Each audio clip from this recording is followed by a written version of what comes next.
as I make my way. The fact I'm still alive, my claim to fame. It's no surprise I'm on a rise, finna stake my claim. Separate me from the others, cause we ain't the same. Ask my brothers from another, we ain't for play. Time is money, so we got no time to waste. Soon as this thing's moving, it can't be stopped. Blue bands in my pocket, call that juggernaut. In the world today takes everything you've got. Taking a break from all your work sure would help a lot. We should ride together.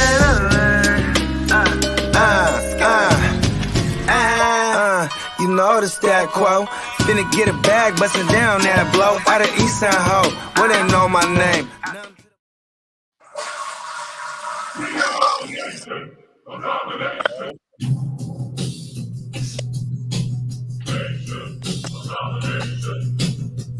Oh yeah, Fantasy Football Hustler back at you, and we are bringing you fantasy news today.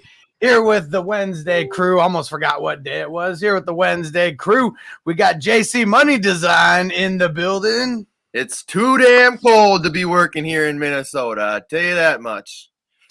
You mean it's too damn cold for them businesses to pay their employees? As Fucking jokes. right. And repping Daddy Daycare as always, Bogard Scott free in the building. I just came from surgery. Don't mind me. He says that he never plays a doctor on TV, but he's definitely playing a doctor on TV today. On a podcast. Correction. Hey, this is our version of TV. I don't care. My version. Your version's better. For all the youngsters out there that weren't aware, the tube was what the television was oftenly referred to as. The old boob tube. Austin's up in the building. He said, yo, I got COVID, bro. You been added to the COVID reserve list? Man, I hope you're all right, bro. Stay safe out there. Man, I hope you're all right, bro, because, like, I had these dudes in my house right now fixing the dryer, and at one point, I realized they took their masks off, and I realized because I heard one of them coughing, and, bro, I must have, like, I got shook, bro. I'm like, oh, no. You know what I mean? I'm like, oh, no. You just never fucking know, man. Don't put that on me, Ricky Bobby. I'm so paranoid. I'm wearing a mask on the podcast right now, just in case. Oh man, couldn't even hold that one. Lysol, give me money. 99.9%, baby. You feel me? Hess in the building. What up, bro? Woo, boy. Ronald in the building. What's going on, brother? And Ronald said just stay 10 feet away from their asses. Hey, yo, it's a real thing, bro. Like one of the dudes, he was an older gentleman, right? Like I said, he was like 85 years old, and the other dude was like the apprentice. And then, I told him, I said, hey, you guys got shoe covers? If not, I got some.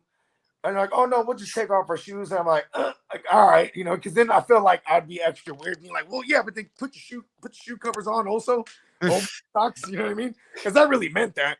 But anyways, and then one of the guy goes, oh, you like keeping your carpets clean? I'm like, well, yeah. I'm like, we just don't wear our shoes in the house. And, and I said, shoes are dirty. You never know if someone could be tracking COVID on their shoes. I'm that paranoid. People step at dog shit all the fucking time. Exactly. And that's even grosser. What if it's dog shit with corona even? You know what I mean? Like the worst dog shit I've ever heard of. But listen. And then he goes, you're not vaccinated? I said, well, I am, but I'm like, I don't know why I am. You know what I mean? I'm like, it ain't gonna make y'all safe around me. You know what I mean? Or less than day. I don't know. It's just funny because there is some people, especially old school people, like the ones I just encountered. You know what I mean? They're gonna be in there. They're gonna have their opinion on shit. You know what I mean? And like, I know like this shit is for real. You know what I mean? They just think it's like some other shit. And here you go. Here's an opinion right here that Ronald threw out. He said, my wife is Asian and she would flip out if I wore my shoes in the house. Fuck yeah, bro. And listen, bro. Fuck around. Listen, man, I've seen all the kung fu movies, bro. Don't fuck with them, bro. You know what I mean? Hell no, man. They know how to throw those fucking chunklers right at you and snap your neck. Right? All in one maneuver. The good old Chanellis throws next slide. And Austin said, how was everyone's holidays? Mine was good. I was sick the entire time, so I was literally in bed most of the time, other than when Noble was opening his presents. I'm getting better. I had an extended holidays, and it led all the way up to the actual Christmas day where we had already celebrated on both sides, my ladies and mine. So we just stayed at the crib. I got to just watch football and eat mushrooms for real and just be in my man cave. Yeah. Yeah, because the kids were all busy with their Christmas shit. So, you know what I mean? Yeah, Stativelli in the building. What up, bro? He said championship week. Let's go in 5. But next year I'm being 7, including 2 hustler leagues. All right, bro. I like it. I feel the ambition. And don't forget, Stativelli, we got those NFL playoff leagues. I'm filling those up right now. Yeah. Damn it. So anyone who's trying to get in on those, if you're already an active Patreon member, YouTube member, just make sure you hit me up and let me know you want to get into one of the leagues. Already getting my big spreadsheets down. And starting January 1st, I'm going to start placing some people in some of these leagues. Yes. There we go. And where we at? Nice. And Austin said, wait, let me get in on one of them playoff leagues. You already know, bro. I got you. Austin asked if we collect cards. I used to back in the days. I used to when I was a kid too, and we had a fire at our house when I was 16 years old, and all my shit was pretty much gone. And it was bullshit too, because the stuff in my room, it wasn't fucking like the fire wasn't in my room. It was in my sister's room, which was next to mine. So there was smoke damage and shit. But man, those shady ass insurance people came through and cherry picked all the fucking good stuff, and my cards got fucking jacked. Damn. Oh, that's shady. For Hell sure, yeah. bro. I mean, the smoke damage probably would have fucked them up, but I mean, all my shit were in cases and stuff. that's good. Yeah, I collect cards. I got a shit ton of them. I just, I have them kept away, and I've been collecting for a long time, and I got a lot of random shit. I got that Kobe card that I think it's 21 of 24, and it's like a jersey patch and shit. Shit's dope. But yeah, I mean, I collect a bunch of cards, and I think we're gonna start doing a show here too, Austin. We're gonna do box breaks and shit like that too. So we're gonna get more into like cards and stuff like that. This channel is gonna become a whole network. Oh yeah, and Stativelli, I don't have any invites to shoot just yet. I'm gonna start placing people in leagues on the 1st, but do me a favor, shoot me whatever email that you want it coming to. I gotta collect everyone's emails who wants to play. So Austin, do me that solid on Discord or IG, wherever, but shoot me your email. And yeah, I'm Gemmo in the building. What up, bro? Icon. Hey, what if Austin only communicates by smoke signal? You know what I mean? Better put out a big smoke signal so I can see it from all the way in San Diego, all the way to Cleveland. So you better be puff passing over there. Yes. Damn, and Austin said, just found a Brady rookie in my childhood collection. That is pretty fucking insane right there. Let me get that. My birthday just passed. Yeah. Let me get that.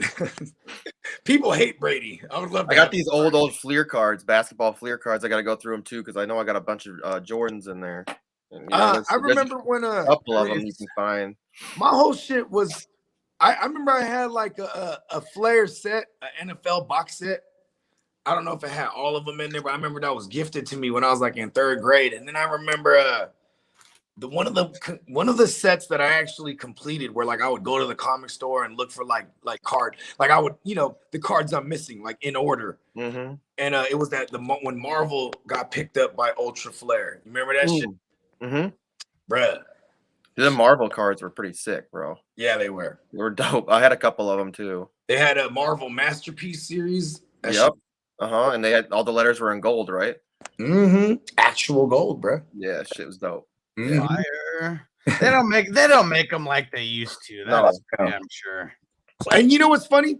How come they want to reboot everything and make it shitty? If you're gonna reboot something, make it dope. You know what I mean? Yeah, that's true. I don't because they really don't because they don't have to. Because now you throw, people are so stupid. You throw a fucking, like collection edition or literally like anything like that, collector's edition. Like that shit's not collector at that point. Yeah. It is not. Yeah, Zach in the building. What up? Say what up, fellas. 710 crew. Smoke that shit. Hell yeah, bro. Yeah, I know. I'm gonna find my lighter so I can light something up. How they release cards and shit like that? Well, it'll say like first edition on it, and it's really not the first edition. You know, no. Yeah, because first edition shit never said first edition because they didn't know there was going to be a second edition back then. And Hess said, I used to and recently found a Shaq rookie card in mint, kept in the case. That's fire right there. So I have a Shaq 8x10 auto. Like he autographed it in that silver too, which is dope. So it's just a picture of him like dunking, and it's his rookie from when he was with Magic. Nice. Yeah. Fire. And David P said, didn't mean to offend. What happened? Who'd you offend, bro? Who'd you offend? What'd you say? I didn't even see it. And David, shoot me your email for the NFL fantasy leagues. I'm collecting everyone's emails right now, getting everything together. But there's already a grip of people in. Patreon people who already told me. Anthony just got in it as well. 2 new Patreon members. Shout out to Anthony. He said, I got the Hernandez rookie card. Oh, man, bro. That one's a killer right there. That's for sure, bro. It actually might be worth a lot of money. It probably is to the right person. I mean, shit. Remember the Addams Family Values when they had those serial killer cards or whatever? Then Hernandez, he's definitely a part of that now. Mm-hmm. And Hess said, I used to sell cards and sports memorabilia out of my locker in school when I was like 10 to 13 years old, always hustling. Hell yeah. That was one of the things that I did not sell. Did not. Yeah, at that age, I was more into like Pokemon and shit, like collecting crazy. Like we would like buy. That's like when the first like the good card. Like now, if you had the cards from back then, dude, like they're worth fucking hella money. Yeah, I know. It's crazy, man. I don't have any of that shit anymore, which is nuts. Like I don't know where the fuck it even went. Like or Pogs, remember Pogs and shit like that?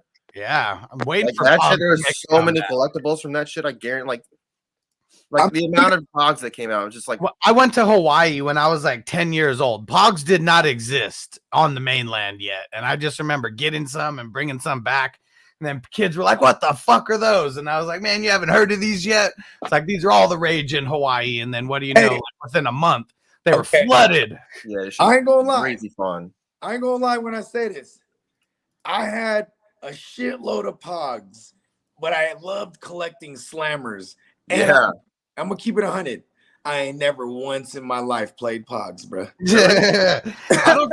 I remember collecting them, but yeah, I don't even remember playing that much after like the initial wave of me like learning about it. Yeah, and then like there was you taking the risk to play the game is you losing your Pogs. That's the thing. Like you're playing for like, Pogs. That's how we played. When people used to play, they would bring like I used to watch motherfuckers play, and then like you know what I'm saying? Like I had the dope ass slammers, bro, with the ill caskets. You know what I mean? Like y'all remember Poison or like Poison? Oh yeah, sure, yep. Or 8 balls and like yeah. That's one of the those are one of the draws why I be at like the chainsaw. They had like the circular saw one where it looked like a fucking saw blade. The little lightweight serrated edges. Am I saying that right? Serrated. Look at me. I know. I remember my uncle. He worked for some like machine factory or something, and he made this like custom slammer. That like all you had to do is just like hold it right above it, just let it go, like really slightly. Like it was taking them all out, no matter what. it was the secret weapon when you're like, about the custom piece. He only pulled that out when he wanted to make sure to shut everybody down. That shit was so funny. Yes. Oh man. All right. Well, let's get to some of this news because we got a grip to go through right now. Starting off with the Raiders and Darren Waller. No injury news, but he's been placed on COVID reserve. So he can't play the game then because it's the new 5-day thing. I spent the last 24 hours like reading up everything I can so I know how to answer these questions properly now, right? Listen. Tell us about the new 5 rule. It doesn't matter if you're vaccinated or not. It's just 5 days. And by the 5th day, if you're not symptomatic, you can come back. You don't even need a test negative. So today is Wednesday, Thursday, or I guess today counts, but Wednesday, Thursday, Friday, Saturday, Sunday, he can't play. So fire up your Foster Moreaus if you got him, or if you got Darren Waller. I mean, I'm pretty sure you've already been finding replacements because he's been out for like, about a month at this point. So, you know what I mean? Hey, you know what I'll do? Angry cut him. Fuck him. And shout out to a new Patreon member, Kelly G. She said, LOL, I'm the sports card plug. I've got all the 19 through 20 and 20 through 21 products sealed. That's what I do. I just met Kelly earlier today. She's getting into these the NFL playoff leagues with us. And what do you know, Kelly, you are going to have some customers over here because we're doing card drops for the in the off season. We're doing things to try to keep it interactive, giveaways, things like that. So we will definitely be in touch about that amongst other things. Yes, please. Kelly. Yeah. Kelly, have your people call my people. Yeah, we got a lot of things in store coming this off season. A lot. I love meeting people because of fantasy football. It's fucking awesome. Yep. That's great. All right. David said he asked if you need his email. I've never met them. Oh, yeah. Need your email. Shoot it to me, dude. Don't put it in the YouTube chat unless you want people to fuck with you. Send it, Discord or IG, wherever. All right. Some more COVID news.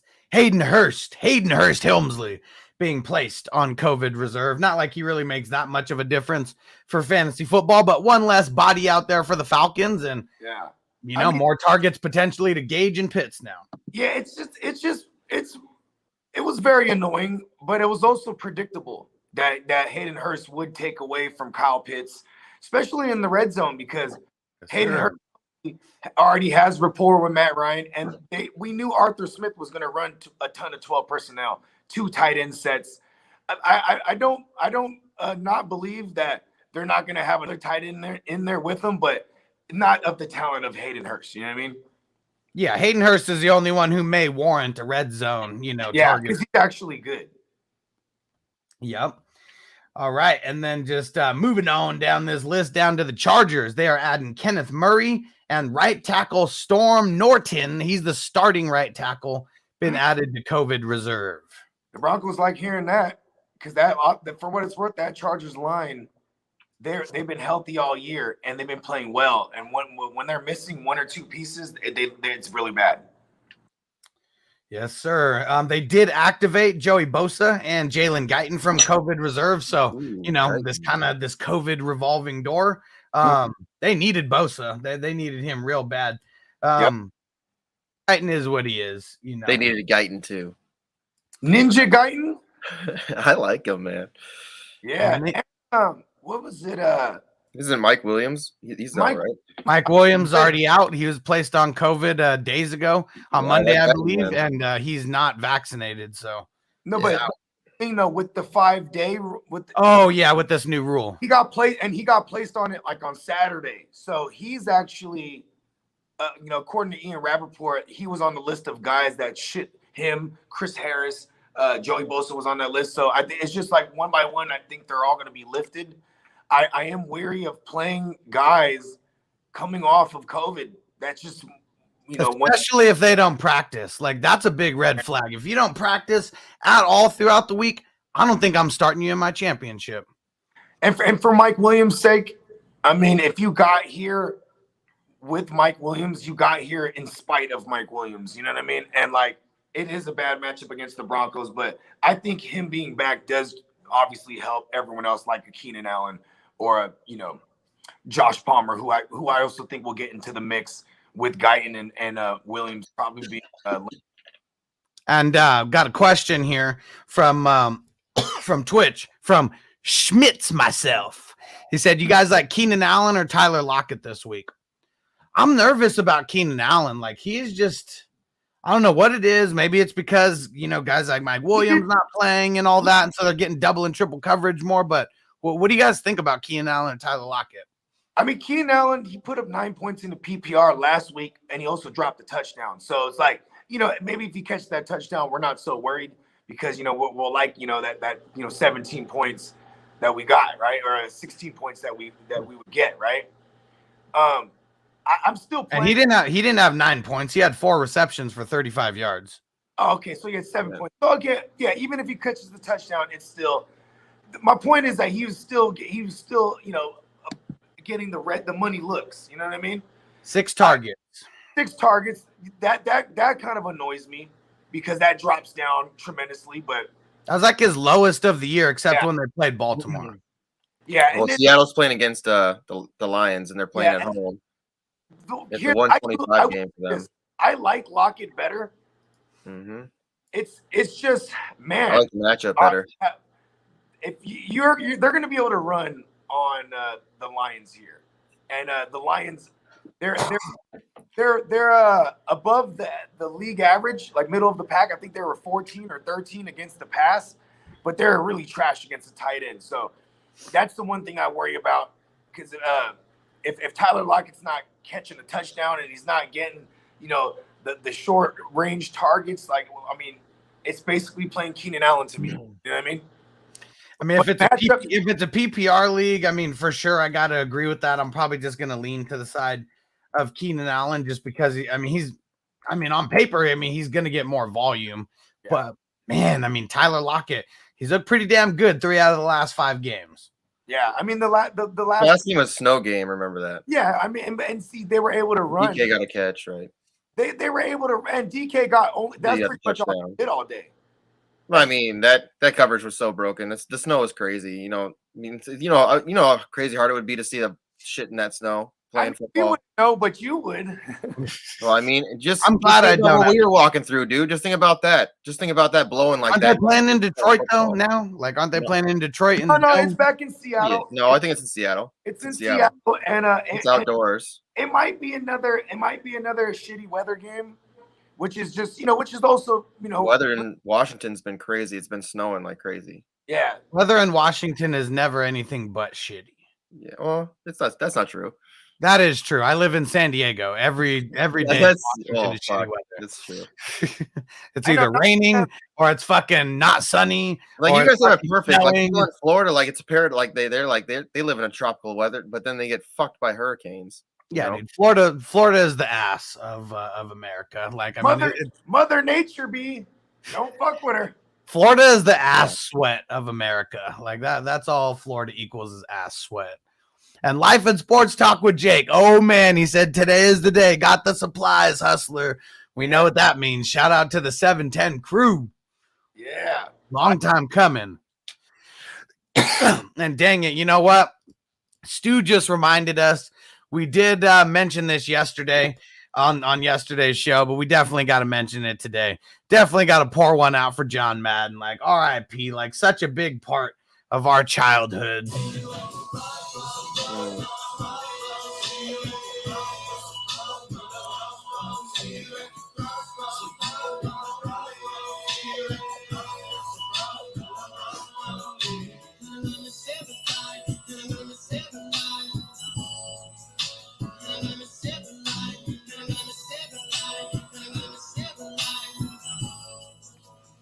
I can't tell you how many blunts and joints and bong loads that I've taken while playing Madden, while talking shit and telling people to get your bitch ass off the sticks. Next up, all that kind of stuff. And I wasn't alive to watch John Madden coach, but I do remember seeing him on Monday Night Football talking all of his shit. We've seen him in The Replacements. We talked about that. We've seen him in Little Giants and other countless movies, and he will be missed. If you had some of the worst case of athlete's foot, boom, tough acting to neck. Yeah. He got you. John Madden got you. Oh, man. Yeah, hell yeah. Oh, man. It's a sad day for the sports world. That's for sure. And you know what's crazy, bro? 85 years old. He lived a long, illustrious life. And it was almost like, he was ready to go because, the movie just dropped, the documentary. And, there's been several documentaries that are made about him. He's obviously going to live in for all eternity as long as they keep coming out with these Madden games, too. And that's kind of tight, man, because his legacy is literally going to live on forever. Hopefully he was recording a bunch of stuff this year, for next year's Madden, all the sound bites and stuff like that. I really hope that they do and shit. Sound bites they probably have for him. I'm sure they have millions, and I hope that he's the only one. And I guess he can't announce it because he's got to say all the new names and all that stuff. But they better figure out how to get his voice involved a lot. See, here's the thing, right? Technology is crazy, man. If they was able to create the technology that could simulate anyone's voice, and all you had to do was type whatever you wanted it to say. Because that would be awesome, because we also need that for James Earl Jones, man. I want to have Darth Vader forever, bro. You know what I mean? Like, they're going to keep coming out with Star Wars joints and reiterations. That would be so awesome if they could figure that out. You know what I mean? Especially with Disney Plus, they've been doing all these other shows, now they got this new one with Boba Fett, like they have all this shit for Star Wars they've been doing. Like, they're going to keep going with these little miniseries. Why wouldn't they have a crazy one on Vader? They should. Big BS. You hit the nail on the head. I'm going to go try to find some of these on YouTube. The Mad TV skits with John Madden. Oh, fuck yeah. Those were epic. That was big time. Yeah, because he was on Fox during that time. So he's one of the only dudes to be a commentator for all major 4 networks. That's how fucking good he was and transcended everything. They wanted him. And once the contract was up, the next, NBC or CBS or Fox, they were all lined up. He never didn't have a job. I think he didn't retire until 2009. Yeah. Yeah. Yeah.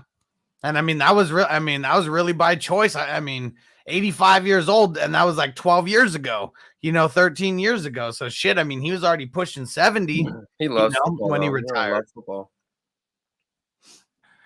Yeah. He loves football, man. That was his passion. Niner MMA said Madden and Pat Summerall, great tag team. Oh yeah. Oh yeah. Hell yeah. Yep. Anthony said he used to go to Los Banos for some big barbecue they have out there every year. I believe it, man. I bet Madden loved him some barbecue. Fuck yeah. Shout out to Los Banos too, man. But yeah, and Madden, he lived out here in Pleasanton. That's nice. about like an hour out from where I'm at. You know what I mean? And he probably just loved the place so much, and he probably been there since the 70s for real. Because I mean, that's how long he been there with the Raiders. And Pleasanton ain't nothing but like 45 minutes from Oakland. You know what I mean? Hell yeah. Oh man, well, we can go on and on about John Madden. We're definitely going to revisit that later, and later for sure. We're gonna revisit this tomorrow on Playmakers. We got him on the thumbnail. We're gonna touch on why not discuss one of the legends, during championship week, right? Yeah, if not the legend. I mean, shit. I know that the Raiders have won one, after John Madden, but Raiders would not be what they were without John Madden. Who knows if they'd even have a championship ever if John Madden didn't grace their fucking franchise. So the dude that fixed our dryer, the elderly guy, he's 85 years old as well.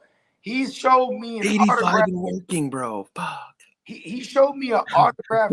He was more like, overseeing it, but yeah, still like, I mean, fuck that. No. You know what I'm saying? Hey, you gotta do what you gotta do.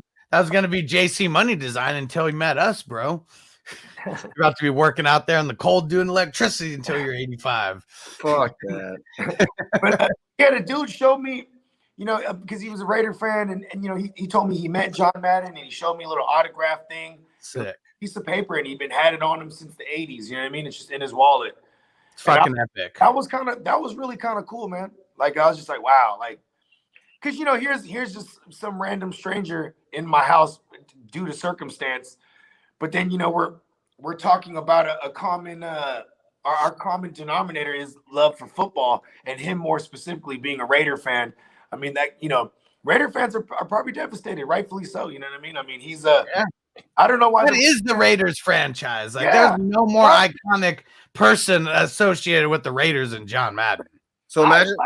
I laughed so hard when all the Raider fans around me were talking about how excited we're about to go to the Super Bowl. And we're going to turn things around now because we got Chucky. We got him back. And I'm like, it never occurred to me why, I never could realize why these Raider fans would want a guy back so bad that they traded away only to beat them in the Super Bowl. You know what I mean? Like, I would hate that guy. Why would it? Yeah, I know. Like, I never really understood that. And then he comes back and clearly he's a racist, right? Yeah, for sure. Amongst other things. And he didn't get him into They didn't even sniff the playoffs. Like that was the only thing they did was get rid of Khalil Mack, one of the best defenders they've ever had. Amari Cooper, and Amari Cooper's over there balling in Dallas. He's like, and they're like, let's go pick up all these receivers and just kill all their fucking careers. And then, like, Chucky thinks he's so brilliant by being at a joint practice with Baltimore, and he's like, "Who's that tight end on that practice squad? I want him." And he's like, "What's your name, son?" "Oh, Darren Waller." "Yeah, let's give him all the money too." He was awesome, but that's like the only good thing I could say that he did for them. You know what I mean? Yeah. And the only reason he was even on their practice squad because the dude was addicted to heroin for years, and like that was like painkillers and shit like that. I thought he was on painkillers. He was on everything. He says that he was on everything. Yeah. This is how dope. Didn't give a fuck about football. That's how dope the Ravens are. The Ravens, Ozzie Newsome was so dope at finding tight ends. In that same crop, he found Mark Andrews, Hayden Hurst, and Darren Waller. Hayden Hurst out of South Carolina. Let's go. Hayden Hurst was actually drafted higher than Mark Andrews. Yeah, I know. He was good. He was really good in college. He was hella good. He played with Debo. Hayden Hurst was and Debo played together too. Hayden Hurst was the first rounder, if I remember correctly. If not, that's when we were fucking good. That's when Gamecocks were really fucking good. I think he was a second rounder, but still, yeah, I think that's second rounder. He was drafted in the same class as Andrews, but higher. And then you're right. 25th overall, 2018. Yeah, it was him, and I think Andrews went in the third or fourth round. I think. So so the Falcons traded for when they figured out Mark Andrews was good and better. They're like, all right, let's go ahead and trade him to Atlanta, Hayden Hurst Helmsley. Mm-hmm. And I remember being excited for him because they had just had Austin Hooper blow up and got rid of him. Yeah, and then Dirk Cutter was still there. Dirk Cutter, it don't matter where he was at, the tight end eats. It goes all the way back to like Tony Gonzalez. Even though Tony Gonzalez is who he is, I'm saying like this has always been a thing. And then Hayden Hurst flopped like hell last year. You know what I mean? I just think they just didn't. Matt Ryan, man, he needs to go. It's not Matt Ryan. It was the fucking play calling. Like they just didn't go to tight end like they used to. Yeah. They changed everything around. Fuck the Falcons. Fuck the Raiders. John Madden, you're cool as always. All right, let's see. Let's get back to some of this news. And for the Panthers, Hassan Reddick placed on COVID reserve. Half of their fucking starters are fucking like out right now on COVID, on defense anyways. And then they also came out and they said that Stephon Gilmore is highly unlikely to play this week as well. Not because of COVID, just because of the injury that he's still got nagging him. He's making business decisions. He's like, this thing ain't going nowhere. Fuck yeah, man. I wouldn't want to either. And I'm not gonna mess this up in the last couple games. But someone who is starting, Sam Darnold, making his way back. He is being pushed back into that starting QB role officially this week. They're not going to do what they did last week and just go back and forth again. No, I read somewhere that they want to see they want Sam to reassert himself, and that this was more them easing him back in. That's what I heard. They got to see what they got because I mean they could. I mean, when's his contract up? Like this year, next year? It's real soon. They got to figure out whether to pick up the 5th-year option on him and have him be a backup, or maybe compete with a young rookie next year, or you know what I mean, or be a backup to a high-end free agent. Because why not keep Sam Darnold? But you got it. This is why they have to start him. You know what I mean? Yeah, they have to because if they're not gonna, I don't think they're gonna pick up an option. I think they're either gonna fucking try to trade him or something like that. Yeah, why are you going to pick up your option if he's not going to for sure be that starter? Like there's just no reason. Well, I mean, here's another thing too is like whether they would need to make the decision to pick up his option before the league year. I think that's in June. So like, and once the trade things open up, this is why this next 2 games is important to showcase Darnold. There's no reason to showcase Cam Newton anymore. You know what I mean? No. He was back. I'm back. For like, ag game. Not even ag game, like 2 quarters of a game. And if you want to go backwards, the move to bring back Cam Newton was really just because Sam Darnold was hurt. You know what I mean? Sam Darnold back. Like I said, they were easing him back in. and they were like, now they want him to reassert himself, and that's why he's named the starter. He did enough to warrant being a starter for this squad. I mean, he was really solid up until he got hurt. I mean, what did he get hurt? Week 4 or something? I mean, week 5, week 6 or 7. When they were already like 4-1 or whatever. Yeah, I think it was. Yeah, if it was that 6th game, because they were like 4-1, and I remember at that point they had he had like 5 rushing touchdowns. You know what I mean? Yep. Yeah, and then like it kind of just this, with the CMC, no CMC moving forward, like it kind of just went to the wayside, and he got hurt. Hell yeah. Yeah, CMC goes down. I mean, the rest of that ship is just going to shit. Like, I don't care what anybody says. But, yeah, I mean, I picked up Darnold in a league. We'll see if I play him against Bogard or not. Mm-hmm. That's how you know that I'm prepping for the news when I start making pickups and shit in leagues. What's funny is I seen him out there. I mean, even I was the one who dropped him. Yeah, even Lance, I was like, I was tempted to make a claim on Lance, but I'm like, you know what? I got other business to attend to. And I'm like, if I'm going to end up playing against Lance or Darnold, whatever it is, so be it. If it's my destiny, it's my destiny. I picked up Lance. Well, yeah, and we'll get to the 49ers in a second. But it would be just very fitting if I got to beat Bogart with Lance, someone who I don't even really necessarily like. Crazy that they drafted him. Yep, they should have drafted Kyle Pitts. Should have did it. Alex Sizzle, what up, bro? He said, thank you so much for your help this season. Hell yeah, bro. You already know. I said, Hustler, my guy, I'm heading to the 619 as we speak. Let's meet up, homie.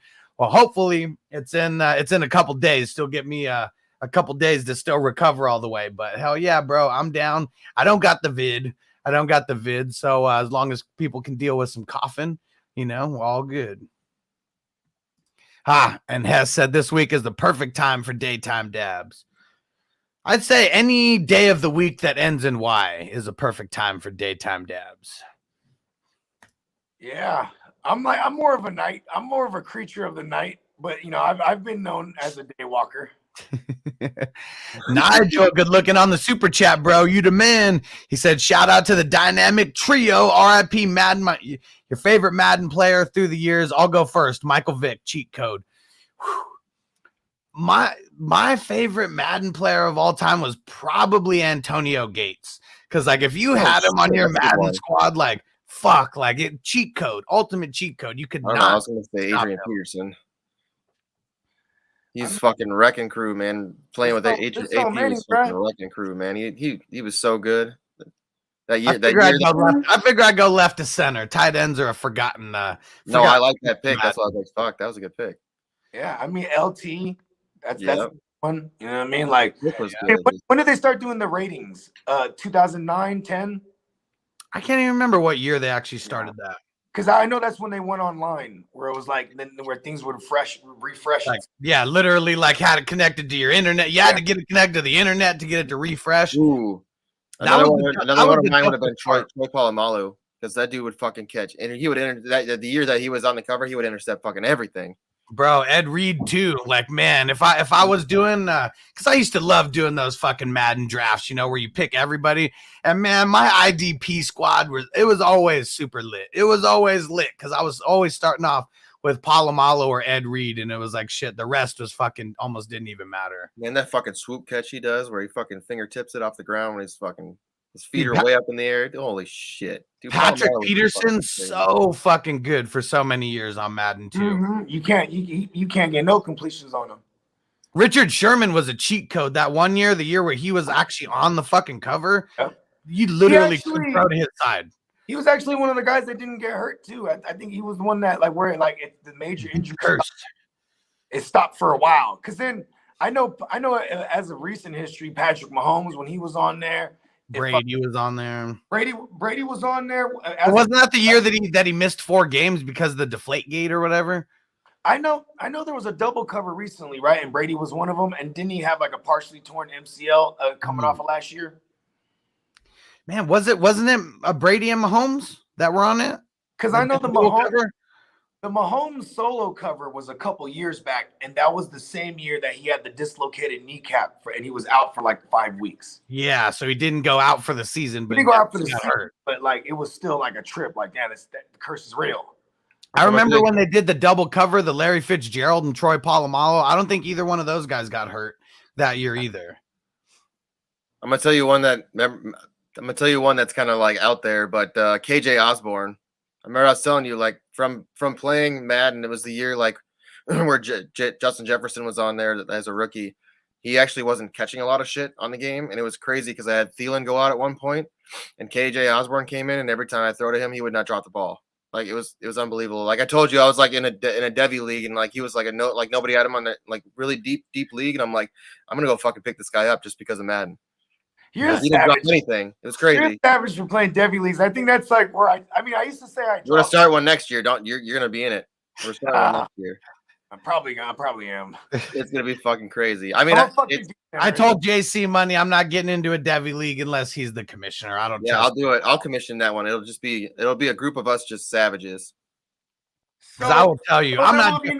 So it'll just be all madness then if he's the commissioner. Oh yeah, it's gonna be nothing but madness. Yes. Man, I mean, Bogard knows some shit that I'm going through in one of the leagues. But let me tell you about a whole other league with these fake ass Twitter analysts who like wanted to start a league on Clubhouse. These motherfuckers start a 16-team league. Before I even get in, they tell me it's top 3 that are gonna get in it.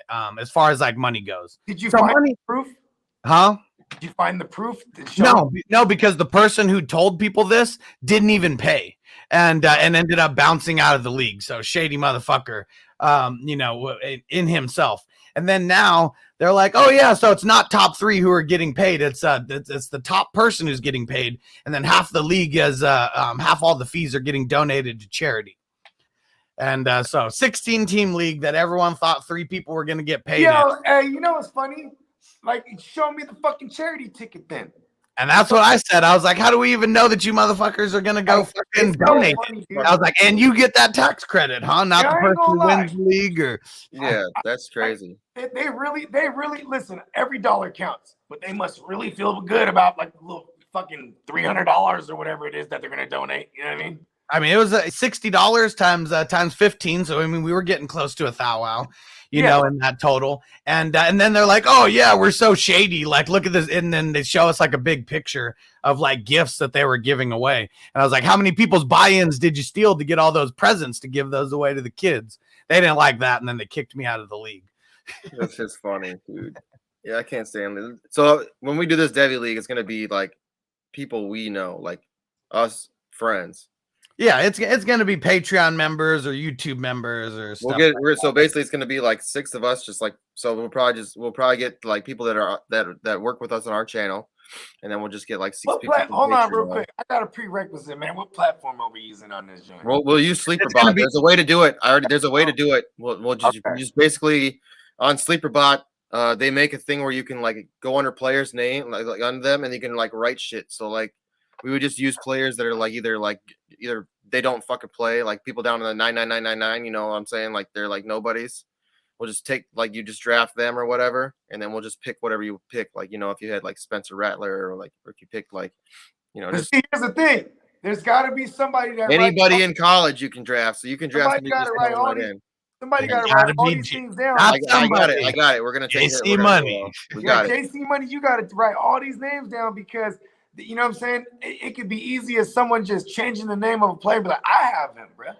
No, everything will be on a documented form for everyone that can go in and look at it. But I'll be the only one who can. Everyone better sign in blood, bro. It's gonna be fun, and I don't know. We'll probably do some Devy in it too, so it'll be crazy because I've never played Devy like that shit with Devy with IDP would be crazy. Shout out to Nigel. He ain't playing. Big time Serbian super chat. You the man, bro. You the man. Said in the finals, only have Destiny to thank and the Fantasy Football Hustler. I appreciate that. Destiny. It's your destiny. We got QB Hurts, wide receiver Tyreek Hill, wide receiver Jamar Chase. Then we got Montgomery. Got a question mark for RB2. And then Schultz for the tight end. Then a question mark for the flex. Need an RB2 and a flex. Agumba Wale, KJ Osborne, Justin Jackson, Boston Scott, Jordan Howard, Michael Gallup, Isaiah McKenzie, MVS, Gore, I'm assuming Frank Gore's grandson on the Chiefs, and then, good old Keyshawn I Vaughn. might be okay with starting Keyshawn Vaughn. Okay, Here's let's get to some news real quick around just some of these players before we answer this. So for Agumba Wale, we know that at least as of right now, last I saw, supposed to have 3 of their linemen that are going to be out. I'll double check on that, but that's one thing that kind of sucks. But that is the volume play. Austin Eckler is back, so I don't. Justin Jackson, I mean, I don't even. He's not going to be the guy. For the Eagles, Miles Sanders. They said that they are not going to put him on IR, but playing this week isn't looking good. So Boston Scott or Jordan Howard could be in play. and I don't think Jordan Howard with his second stinger of the year is going to play or at least be the lead. I like Boston Scott a lot. I'd love it if Jordan Howard just didn't play. That'd make a lot of things a lot clearer for the Eagles. Yeah. I mean, obviously Kenneth Gainwell will get in the mix, and then they and you know when you Bogey in the Matrix.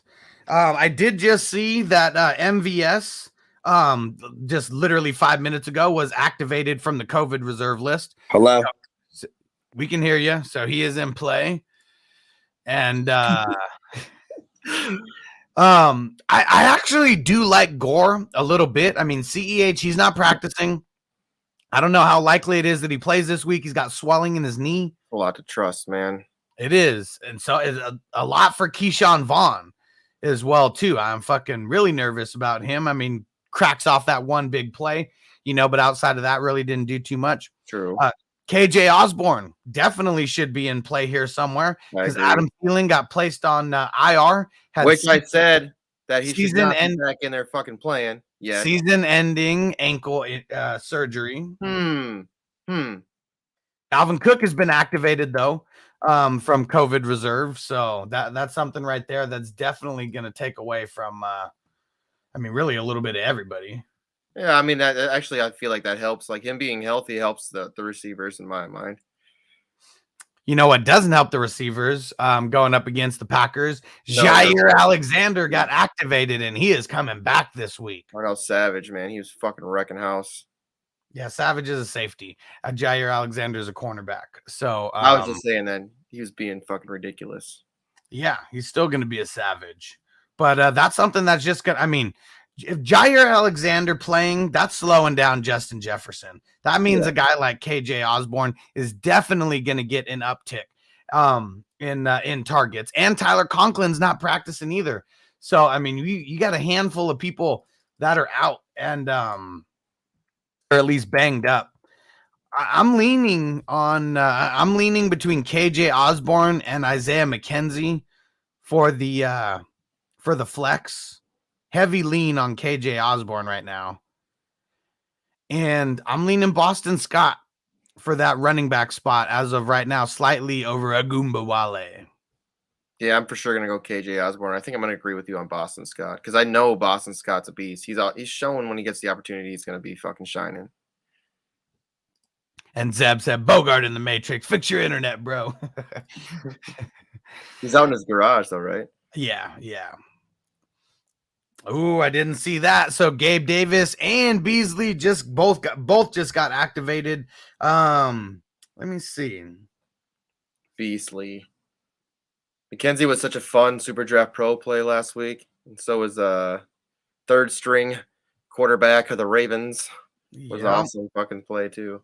So I don't see that. I don't see that just yet. But Ronald, I'm sure you wouldn't come in here with some bullshit. So we'll take your word for it. And both of them went out like really early last week. So especially with that new 5-day rule or whatever. Yeah, they definitely could be back. And Ronald, you need to shoot me an email, dude. We already talked about this, brother. All right, some graphic work. And Zeb said, JC, what type of beer are you drinking today, bro? I'm just drinking a light beer today. Berry Weiss by Leinenkugels out in Wisconsin. Nice. Light beer. Nice. And we're gonna be getting to everyone's questions here real soon. If you want to get your question answered quicker, just leave it in as a super chat because we got a grip of news that we still got to cover. And Anna said lost in the semifinals, but it was a battle. Hats off to the guy who beat me. He took a risk and it paid off. Was bummed at first, but had a fun year. Thanks for all your fun and help. And Anna, do not forget, the fantasy season is not ending. Not if you hang around with the Hustler, because I got the NFL fantasy leagues that are going to be starting here. And the drafts happen literally the Monday after week 18 ends. So I'm putting all these leagues together right now. Everyone who's on Patreon is invited to join these leagues. They're $30 leagues. So if you want in, just let me know. As long as you still have an active Patreon member in active Patreon membership in January, you are good to go. So I'm just making sure to remind everybody, do not cancel, and if you're not on Patreon, go get there. You could do it after the first. I recommend just signing up for the annual membership. Doesn't matter what level you get on, any level's good, but getting on the annual membership, you're in every single giveaway that we do. The next one's Darius Leonard jersey giveaway. And then by getting on the annual membership, you get double your entries. Okay. So if you're on like the awesome supporter, which is a $3 tier, you get normally 3 entries, but if you're on the annual, you get 6. So the $5 one is the most popular tier. So anyone who has any more than 5 entries, per giveaway, you're automatically giving yourself the edge. And Nigel said, I'm in the same. I'm contemplating between Agumbawale and Scott at RB2 for sure. And then KJ Osborne after the Thielen news for sure. A lock at the flex. I agree with that one. And the Agumbawale and Scott, we're probably going to be taking that all the way down to like fucking Sunday morning, that's for sure. And Zeb said, let me get into the playoff leagues. You already know how to get there, bro. You either sign up as a YouTube member, and I'll put the link in where you could join if you guys don't see it on your screen. But it's either joining up on YouTube. I prefer Patreon just because Patreon gives a little better split than the old boob tube. But yeah, get on Patreon. Patreon.com/FFHustler420 or go to fantasyfootballhustler.com. I'm going to put the link in the description right now for everybody as well. Tino in the building said, R.I.P. John. He made me Pops a Raider fan. Is that what you're saying? Made your Pops a Raider fan? I believe it, man. He made a lot of Raider fans. A lot of Raider fans. That was probably the only cool thing about being a Raider fan for the longest time. Fucking repping John Madden. All right, let's get back to some of this news. And let's see here. For the Chargers, we mentioned the people who went on COVID and who got and who went off COVID. All life deal with that shit. They mentioned more attention with that. They mentioned Derwin James, that they are hopeful that he's going to play. When I hear something like that on a Wednesday, that they're hopeful that someone's going to play. I'm almost leaning that he's not going to play. Yeah, dude. I wish I would have paid more attention to that shit last Sunday, man, because that really killed me in the playoffs. Just took me out, having a big 0 there with one of Derwin James not playing. Yep. And huge makes a huge difference to their defense and anybody playing them. That is for damn sure. And then if we just go to the other side of the ball there for the Broncos, Eddie B not practicing, and they're already mentioning that Drew Lock is likely going to be the starter versus the Chargers. Drew Lock is garbage, and Tim Patrick has been added to COVID reserve. That seems like his best friend out there. Tim Patrick's he busted up last year too, so if Drew Lock was an ice cream flavor, he would be pralines and shit. Yeah, dude, he's terrible. He's so terrible. Yeah, if Drew Lock was an ice cream flavor or a sundae, he would be shit on a shingle, man. That's what he'd be. Sir Bones a lot in the building.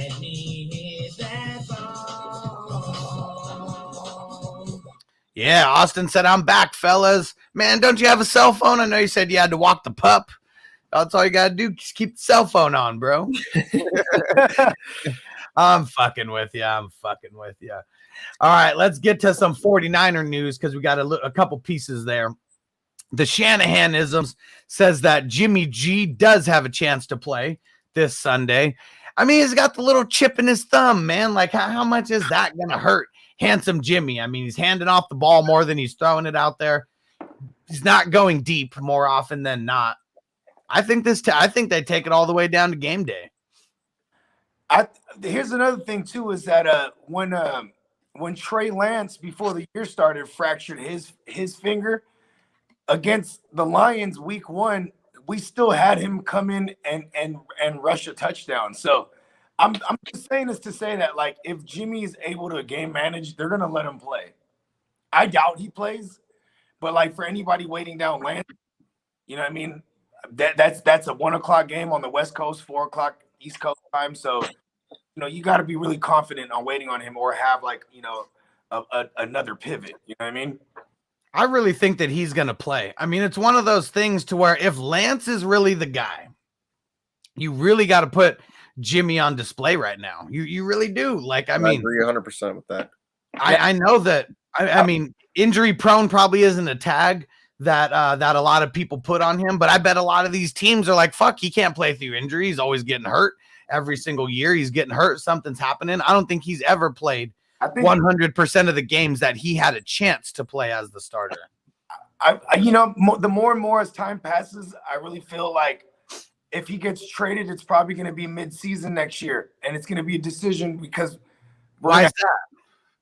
That'd be before the trade deadline next year, because I think that Jimmy's still going to start for us. And I think this is why we would need to see Lance. You know what I mean? Showing off Jimmy probably won't be the best if you want to trade him, showing him off at this point. You know what I mean? What he put on film this year is pretty good. You know what I mean? He was one of the He's been putting the team on his back. Like, I know he's not playing on defense and shit like that, but I mean, he's game managing the shit out of those games. All the injuries and everything that have occurred throughout the year, going through the Kittle woes when he wasn't there, and then the Mitchell not playing, and the revolving door of running backs. Like, I mean, they're starting. They started the year without their number one running back. You know, fucking Raheem Mostert was supposed to be the starter on this squad. Yep. First play of the game. That's just some 49er luck right there. Yep. Now, how about for these running backs, though? Elijah Mitchell back at practice, limited at practice, and Shanahan wanted to make sure that said Trey Sermon should be good to go this week. Yeah, so that's strange. I think more in an emergency role, but I think this is also par for the course that if Mitchell doesn't go, because him practicing today puts him on track, right?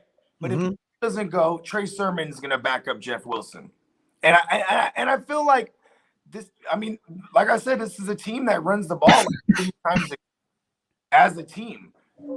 Everyone could possibly get some work here. It would have hobbled Jimmy. I think the running backs actually take a lightweight hit when it's Trey Lance, because we won't see too many dump offs, because he's going to also take away from the run game himself. Rushing it himself. Yeah, and you already know if Trey Lance Jimmy still does warrant like people not having to stack the box, or not being able to stack the box, because that play action is vicious. I don't think Lance is going to warrant that same type of respect. Yeah, Lance, what Lance will bring is like, play extending ability, and be able to, have the big arm to go deep down the field on the move. Throwing, rolling out, or throwing on the run. We've seen this already out of him. So I could definitely see a lot of design bootlegs, a lot of rollouts, because this is what Shanahan's offense has. You just don't really see too much of it with Jimmy, because Jimmy's, he's a traditional style QB. You know what I mean? Yes, sir. Yes, sir.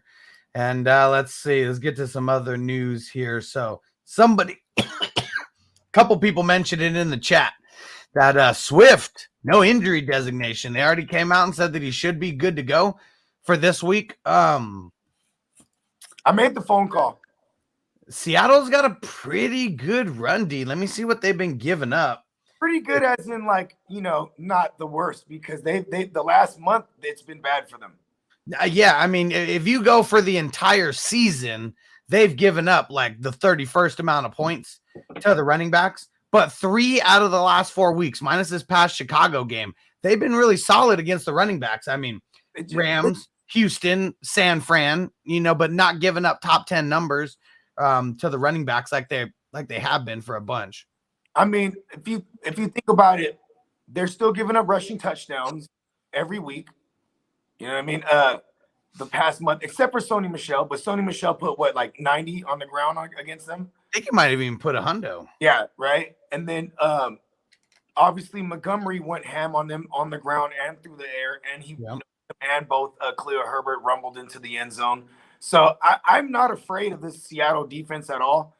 And even with Jared Goff coming back, at least we know, he's going to check down. And Williams is also in play here too. Obviously, Craig Reynolds rap is a rap. You know what I mean? Fun story for that last month or so.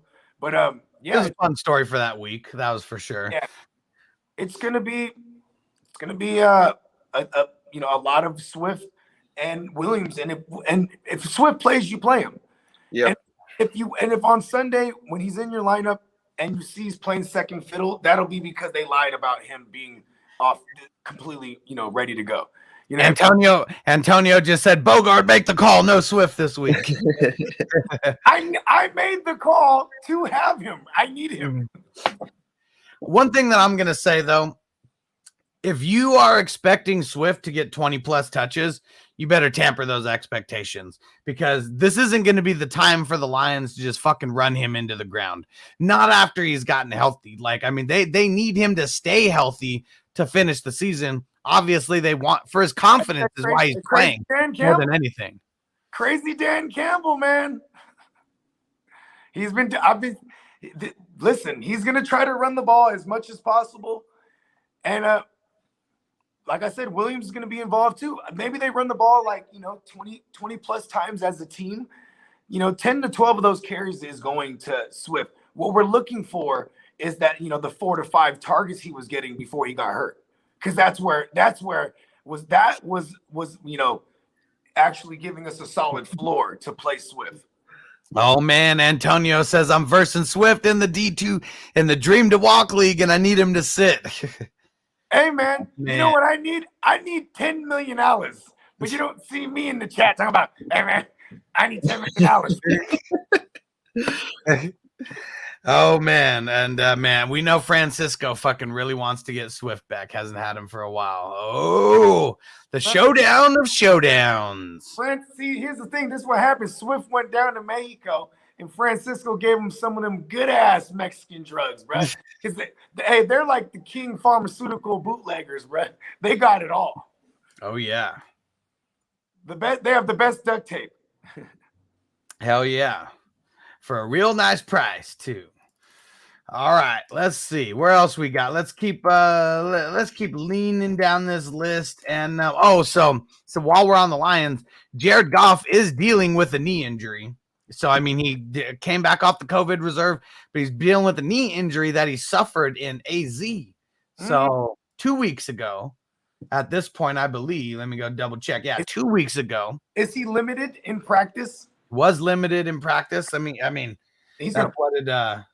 At least that's what I was led to believe by leaving that he's nursing that knee injury. But let me go triple check.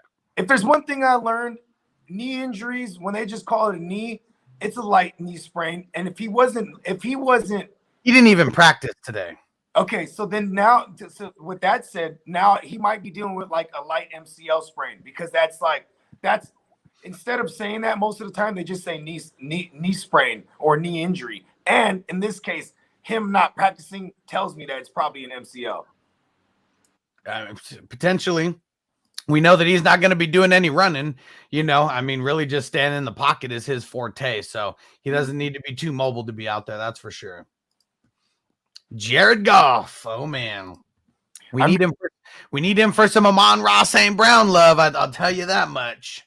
Hey man, he might be cute. He might be QB proof. I'm more worried about the Seattle secondary than anything because that's where they've been good. Outside of Cooper Kupp, this year they haven't gave too many touchdowns up to receivers at all.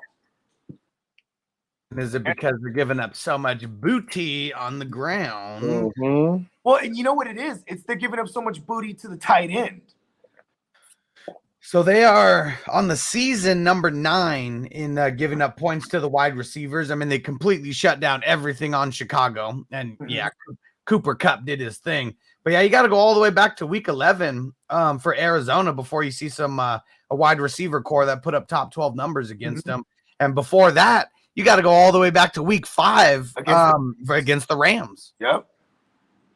Literally, and then the only 2 games before that, San Fran and Minnesota. So, yeah, Seattle, they're not that team to be fucking with as far as like your wide receivers go. Tamper the expectations for sure. And Dummy Lettuce said, what a season it has been. Oh, my God. Fuck yeah, man. You ain't lying, Dummy Lettuce, bruh. That is for sure. And he said, any thoughts on Gabe Davis returning? I would rather have Gabe Davis over Cole Beasley at this point. Love me some Gabe Davis, man. And for anybody like myself who was able to acquire Isaiah McKenzie, you don't want any of those guys to play. So McKenzie can be a thing against Atlanta because Atlanta's trash. Here's another thing. If Gabe Davis does play, he better be in the practice today because he still hasn't been removed. So like I'm just factoring them out all together. So according to Ronald in here, he said that they have been I didn't see it. He said that he saw that they have been that they returned off of IR. He might have saw what I saw where there was a list of names that were more than likely going to get removed. You know, the bubble players or whatever, the ones who from last week. Yeah. Yeah.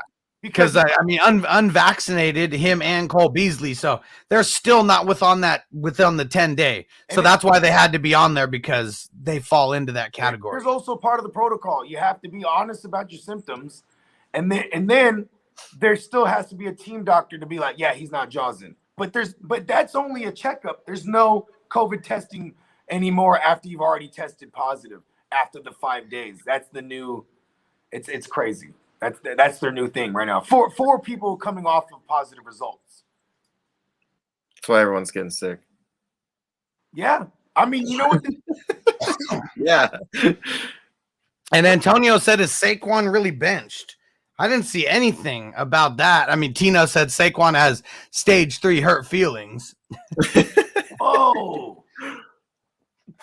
And then Ronald said on my team, Barkley is benched. Yeah, that's for sure. I haven't heard anything about him being benched, but how about this? They have no reason to get him hurt right now. That is for sure. And like, I mean, he hasn't been doing it, man. And here's another thing: Devontae fucking Booker, right? I mean, I'd probably rather play him than Nagun Dewale. You know what I mean? Because Devontae Booker, at least these are both guys that probably aren't going to share too much. But it's like pick your poison, right? You know what I mean? Like I already wasn't excited about Saquon with Mike Glennon. You know what I mean? Against the Bears. Definitely need to get that drop. That girl is poison. We got to avoid the poison this week. We really got to avoid the poison this week. Oh man. And Ronald, he said New England rush defense overrated. Their secondary is much better. A lot of false fear in the Goombawale because of that. I mean, one of the biggest things. Nah, man. Listen, we were fully aware of their trash run defense. The fantasy running backs have been fine all year against them.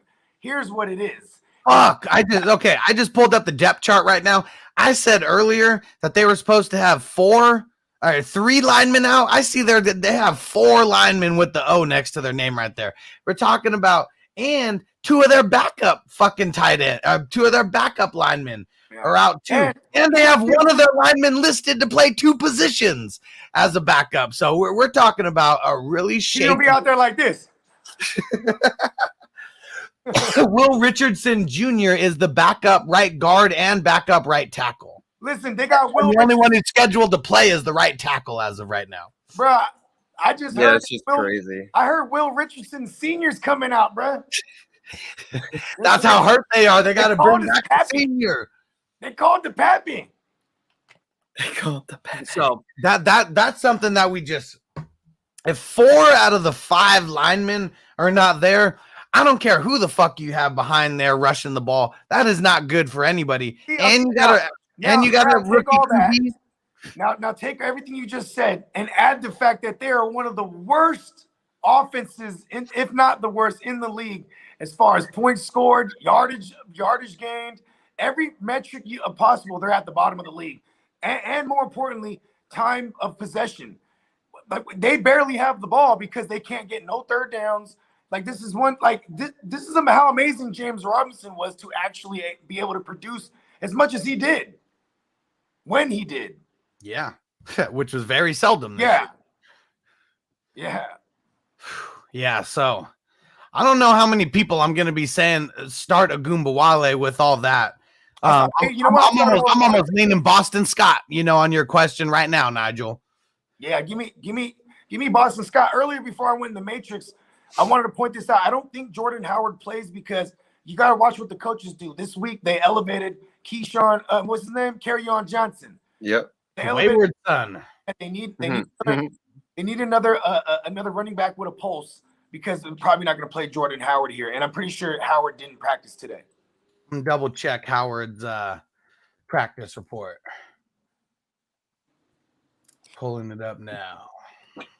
And yes, he did not practice. And yeah, they got him listed as the stinger.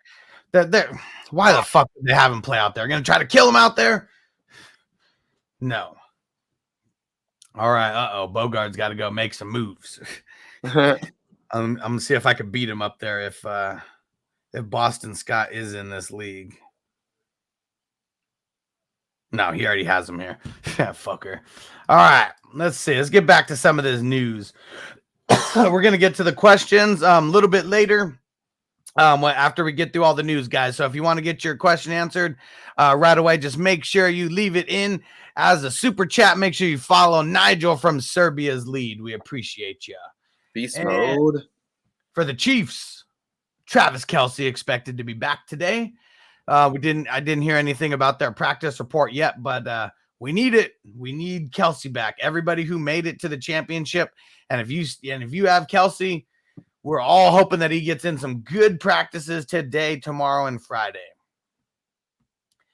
For the Patriots, we got Ramondre Stevenson back at practice. So I don't know if that's a good thing or a bad thing. I mean, kind of a bad thing for Damian Harris, just makes things a little bit muddier. Mm-hmm. For the Cards, James Conner is day to day. So we like hearing stuff like that, meaning he's more than likely going to play this week. At least that's what we hope. And we really hope that he gets in the end zone again. There's a lot of injuries out there, and he was someone that we could count on for a while. So he did not practice today with the heel injury. And Nigel said Bogard enters the matrix when we talk about the Philly backfield. There's certain teams that just kill his internet connection, and the Eagles must be one of them. That's how shitty their backfield is. And good job, ZP, grabbing Boston Scott. Everybody grab Boston Scott if you are in the championship. We need all those random running backs that are going to be starting. And, then we get to pick and choose who we're going to play and who are going to throw back to the Wolves. Cheers. All right. Cheers, brother. All right. For the Bears, Justin Fields back at practice today. A whole lot of nothing. It is what it is. If you really need Justin Fields to play on your team, you're probably going to be playing him. But not a quarterback that's going to have the talent wasted in the NFL because he got screwed by not getting stuck behind a really good quarterback to teach him how to play in the NFL. Yeah, that's what happens when you're a first-round quarterback these days. Not too many get the luxury of sitting for a year behind someone decent. All right, for the Texans, Brandon Cooks is back off a COVID reserve. he's someone who I really wouldn't hesitate to fire up like at all. But he gets in some practices this week going up against the 49ers. 49ers fucking secondary is just so trash. Oh yeah, we got to fire up Brandon Cooks. Let's see. For the Ravens, Lamar Jackson is expected to be back at practice today. I'm going to go see if their injury report is official for today yet. And limited practice today for Lamar Jackson. He was out there. Is Huntley playing or is Huntley practicing? Huntley's still on COVID. Okay. He's still on the COVID reserve. And for everybody who did not watch earlier in the week, Carson Wentz is out. And Sam, how do you say it? Ellinger, yep. whatever the fuck your name is expected to start this week for the Colts. I don't know if I'm taking a chance on Pittman this week. It's very nervous about that. What? Oh. And last piece of news here, well, at least last that I have written down here, and we'll see if there's any other ones that are on my phone. Elijah Moore, 50-50 for Sunday's game. I didn't think there was a chance that he was going to be playing, at all, but they say he's a 50-50 for this week. I'm not fucking with it, though, coming off the quad injury. I would not play him in my championship coming off a quad injury. Man, all these injuries, shit's crazy. Oh, yeah. It is never stopping. Week 17, man, these guys have been in 16 or car crashes. 15 car crashes at this point. That's a lot. Multiple car crashes if you're a running back. Hell yeah. Multiple car crashes every day. All right, let's see. Let me go through this news, just see if there's anything else worth mentioning. For the Vikings, another did not practice was Harrison Smith. Harrison Smith doesn't play. I mean, that's a huge blow to their defense. I don't believe he played this past week. He played. No, he didn't play last week. You're right. I think it was 2 weeks ago. Yeah, 2 weeks ago. Oh, I know, because he put up 36 on me and kept me out of the fucking dance. Big time. Interception. Big time. He's a savage. And Jalen Hurts limited at practice with his ankle injury. He's going to play.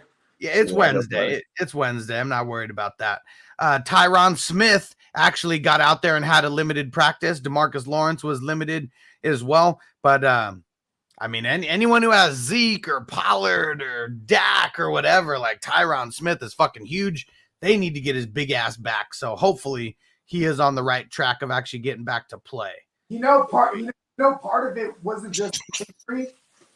Part of it, a lot of it, because he tried to fake that, tried to pay that guy. You remember that? Yeah, it was something that happened, like that came out in the beginning of the year that he was trying to pay. He tried to pay somebody. He tried to pay the drug test motherfucker. Oh. Yeah, I forget the story, but it's funny, bro. You know what I mean? And of course, Uncle Jerry, he kept that pretty quiet. You know what I mean? You already know. You already know how they're gonna keep it. If going. heads gotta roll, they will. Uncle Jerry ain't playing. Uncle Jerry's he's a mass murderer, bro. And a master of sweeping things under the rug. Oh, Unless if you steal or cologne or underwear, from a store, then you can't sweep that under the rug. All right. Let's see. We'll go back and get some questions. Anyone who left a question in here, make sure, go ahead and leave it again unless you left it in the last couple minutes. I'm going to go through here. Where we at? And Antonio said, am I crazy to sit Barkley for Gage or Kirk? Hell no, I don't think that's crazy. Barkley's been bad. That's just crazy. Is that injury, like him coming back from all these injuries, like hinging his talent or what? Or is it just the team that's hinging talent? I mean, shit, their QB sucks. Their line sucks. Mm-hmm. Their defense sucks. Mm-hmm. Literally, he's the only talented guy on that team. Maybe mentally he's not in it. you know, like that's another thing too. Like when everyone just sucks around you, you Yeah, know, I like agree. could just be going through the motions. You know, they actually cut me from their practice squad.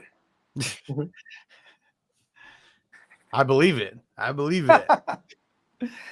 And what up? Trey said 16 team league. If Wentz doesn't play, Wentz isn't playing. Should I start Heineke versus the Eagles? Goff versus Seattle? Taysom Hill versus Carolina? No one else worth mentioning out there. So Taysom Hill actually got activated off the COVID reserve. That's who I'm leaning as of now versus Carolina because like half of their fucking defense is out on COVID right now. And Stephon Gilmore, who's not out on COVID, is unlikely to play this week. So, yeah, I'm leaning Taysom out of all these. Yeah, at least he's gonna be able to run. Yeah, I mean, Keep that safe floor. mm-hmm. All right. Shit, when he was even injured, he just fucking he fucking crushed it when he had he fuck up his thumb or some shit. And they just ran. He's like, all right, I'm just gonna run the whole time. Yep. And Hess said New England defense going to eat. Oh, yeah, they are, bro. Oh, yeah. I mean, for everyone who was like considering dropping them, I told them this is the week that you're holding them for, like literally versus the Jets. Trevor Lawrence a rookie? What do you got to, I mean, No, just like, just in the vacuum. He's a rookie, right? Oh, yeah. Yeah, Rookie Belichick is like 100 to 3 against rookies. I mean, I'm exaggerating, but he destroys rookies, bro. Judge Davis Mills Lane, I think, was the only one to put up like over 200 yards or whatever he did. Because you know why? He was out there yelling, "Let's get it on." He was out there in claymation. He got slapped so many times that he was watching claymation out there. Hell yeah. Dummy Lettuce says Boston Scott or Rex Burkhead. Give me Boston Scott. I'm leaning Scott as well. It's funny because if you look at Washington's run defense, like in its entirety, it might not look like they're bad on paper, but it's because people just throw the ball on them. When people run on them, they're successful, including this Eagles team 2 weeks ago that they put up, I think close to 200 yards on the ground on them. I can't even remember the exact numbers, but 4 out of the last 6 games, I mean, they've given up top 12 performances to the running backs. Mm-hmm. Just running in general, too, because Jalen Hurts went absolutely crazy on them, too. You know what I mean? Yep. So, yeah, that's where I'm leaning as well. I'm not going to be chasing those Rex Burkhead points. That is for sure. Yeah, I think I'll only chase Rex Burkhead points when they're at home. Listen, and playing ass teams like the Chargers against the run. Yeah, and like, for anyone that dares to throw sexy Rexy out there, I bid you adieu. Godspeed. And we're going to need the receptions. He probably will get a few. So I think he has like a 10-point floor in PPR, but it's going to be really hard for him to get into the end zone. The way you attack the Niners is through our secondary. So, you know what I mean? I expect the receivers to have like a decent game. We should see Brandon Cooks get lifted off the COVID list with the new protocol. Yeah, he already has been. That was one of the ones when you were in the Matrix. Yeah. Man, but here's the question. When am I not in the Matrix? You don't want to be in the Matrix. That is a trick question. Aren't we all Matrix? Programmed. Let's see. Ronald said they started the year with Howard on the practice squad and have zero issues trusting him. Yep.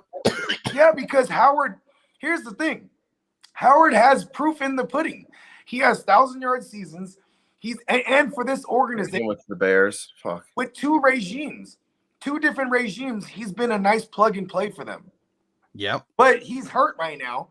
It's the second time of the year he's had a stinger.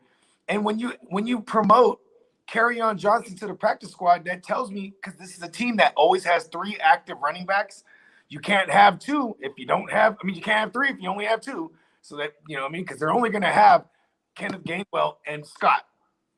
And I like that. Yeah. Live in Sports Talk with Jake. What up, bro? He said fire Cooks over Amon-Ra St. Brown. I like that. I would be willing to. I mean, that's just how bad the 49ers are against the outside receivers. Here's one thing I want to say. You can't find me an Amon-Ra St. Brown game where he balled out with Swift in the lineup. Right, because it never happened. because he was the concentration of volume. We love that. I think they're even toying with the idea of bringing up. Did we get any TJ Hawkinson news? Because I heard he might be back, or it's a possibility. What? I thought he was done for the season. Yeah, The surgery that he had. It's an ending hand. That's right. Okay. I just like how consistent Cooks has been. Hey, listen, consistently been up. Cooks is quarterback proof. Hell yeah. Yeah, I agree 100% with that. You know why you can say that now? Because before the knock on him was like, well, he had Breeze and then Brady and then he had Jared Goff. And he had Watson and everyone was shitting on him with Watson and he balled with Watson. And then here comes the judge, bruh. The judge and Tyrod Taylor. Tyrod Taylor too. Yeah. Cooks is definitely QB proof. Not matchup proof. Their team is not matchup proof. He needs to get paid. Hey, I mean, he keeps getting passed around like some cigarettes in prison, man. Like that's what sucks. Like hard to get paid. People just want to get rid of him because they know he's worth the money, but they don't want to lowball. They know that he's been ravaged already. That's what it. I'll say it. I mean, yeah. He almost got to the point in his career. He almost got Jordan Reeded, bruh. Where like he had too damn close. Yeah, too many concussions. Where it was like it's a big deal with that. That's what gets in the way of him signing, some kind of big bag. He has that. Shout out to Guccini JD. They call him El Concusto. You know what I mean? Sure. I mean, small receiver. One of those small receivers who isn't a prototypical, 6'5" guy and getting smacked in the head a lot. And ZP said, I really need Wilson Jr. to start again. We talked about Elijah Mitchell, how he's limited in practice. We got go on the limb and say something. If Elijah Mitchell does play, and he and first of all, if he's limited all week, he's going to be a game time decision. If for some way he's off the injury report Friday, then I'm worried about Jeff Wilson. If Mitchell plays, Wilson's still a 10 to 12 touch guy, which is the low end flex, but it's still a guy that I would play over, probably what's his name? Agundawale. You know what I mean? Yeah. And NASCAR Fantasy Live, what up? Says, does Jair Alexander play this week? They're making it sound like he is. He was activated, but should we play him in IDP? Now, I don't know if I'm going to be playing him in IDP, though. I mean, they're going up against the Vikings. He should be covering Justin Jefferson. That's the only thing that would warrant me to want to play him. He's going to be going up against one of the best wide receivers in the NFL. Hopefully, Jefferson can get enough separation to where he comes down with 10 receptions and Jair Alexander gets like 10 tackles, out of it or something. Yeah, because here's the flip side of that. If they try to go to him and they're unsuccessful, they can just go to a ton of KJ Osborne because then Jair Alexander just takes away Jefferson, which is probably not going to happen because Clint Kubiak came out and said we need to target Jefferson more, and this was like 2 weeks ago, and they've actually held their word. You know what I mean? But the top end corners, I kind of don't like them in IDP. They're not really getting too many targets. Like Hustle said, you're going to need them to get the catches so they can get the tackles. You know what I mean? And Jair Alexander is usually one of those guys who he's blanketing the wide receivers so much that they won't try. Takes a couple targets away from whoever he's covering. Either way, I believe I made the phone call because I'm going to be in a dog fight and against Jefferson in one of my joints. I'm like, we need Jair back. And Jair is, he's one of the people who follows. Like he will be, if he plays, he's going to be on Justin Jefferson 100% of the game, no matter where Jefferson lines up. He's definitely going to shadow him, and he's not one of those crazy Peter Pan shadows that does his own thing. You know what I mean? Yeah, he sticks to the script. That's for sure. Jair Alexander. I know for a fact he's a top 5 cornerback in the league. Like even coming off of an injury, 100% healthy. He could damn near be the best cornerback in the league. Okay. How about this? If you needed him back, maybe they would have rushed him back. The fact that they didn't need him, they let him get all the way right. If he plays, he's on the field like 80% of the time, if not more. You know who's not back because he's not right is Bakhtiari. right? Yep. And you would definitely agree that you need the guy who's responsible for a lot of Rodgers' protection. You know what I mean? But he's not right. This is a smart organization. Yeah.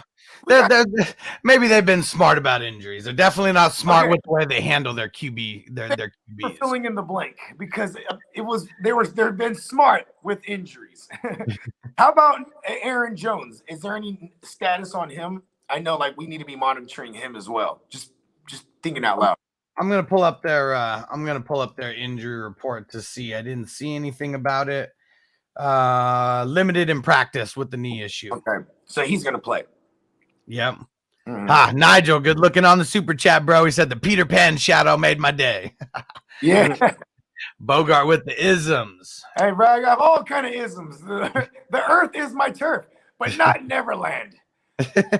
I escaped that place once. I'm never going back. I like that. Just sounded wrong because it's like you have the Michael Jackson Neverland references. Never going back there. I'm never going back.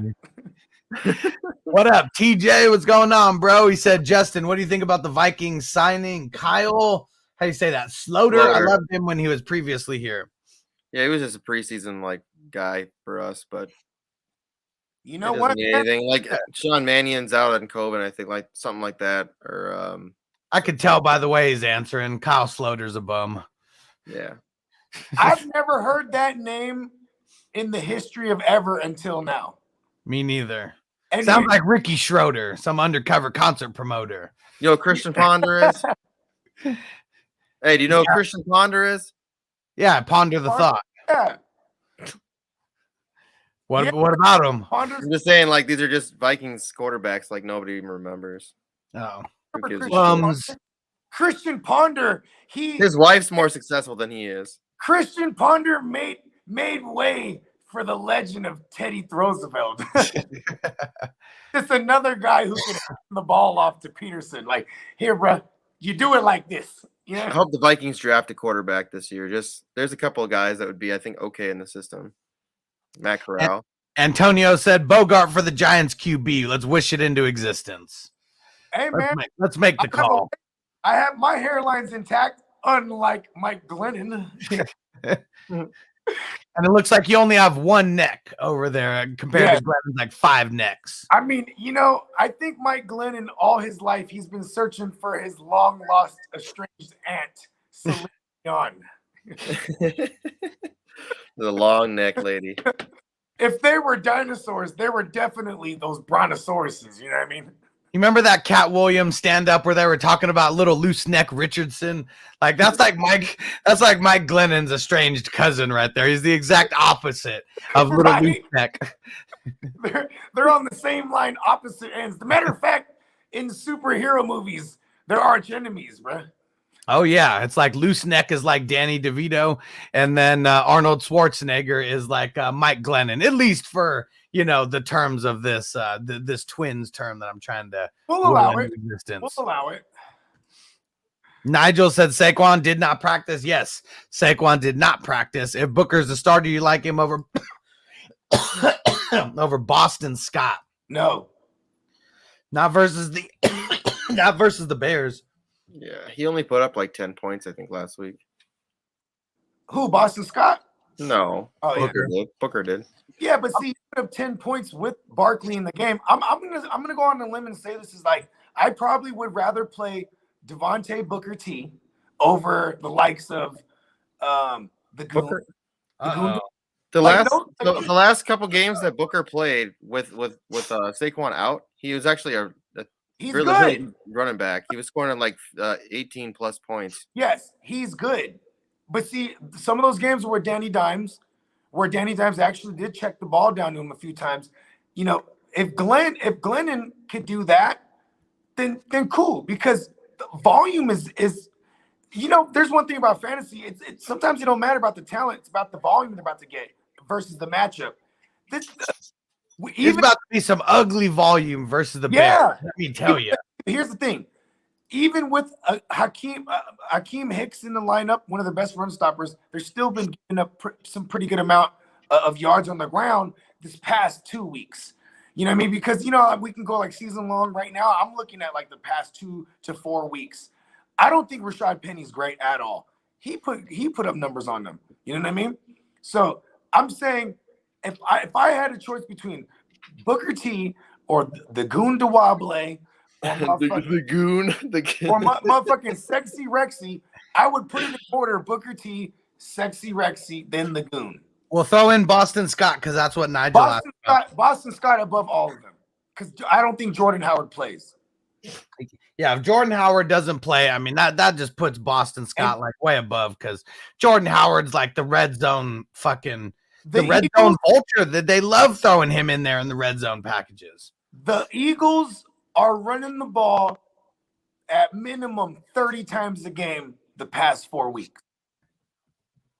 Let's go. I'm gonna go fact check that. Let's go see. As a team, that is a good stat. You got to remember Jalen Hurts is running the ball too.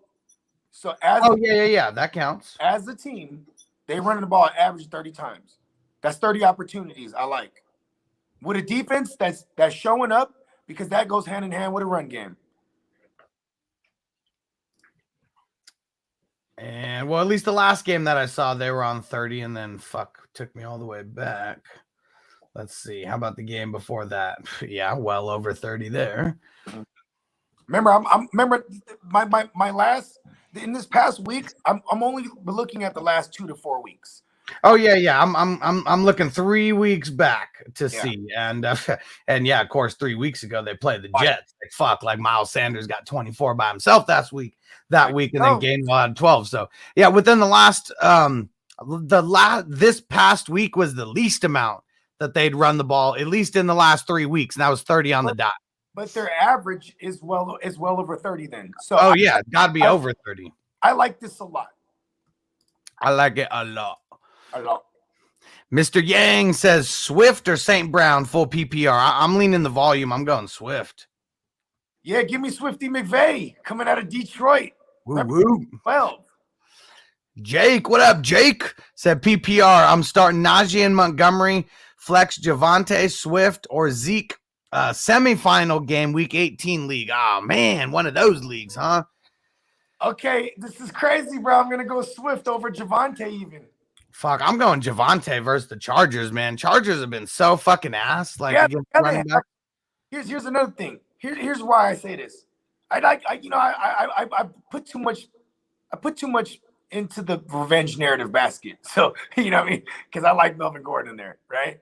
But also Drew Lock, if he can't keep them in the game, they abandon the run. And then it's just suicide trying to throw the ball. That's a really good thought right there. I like that. Say that again.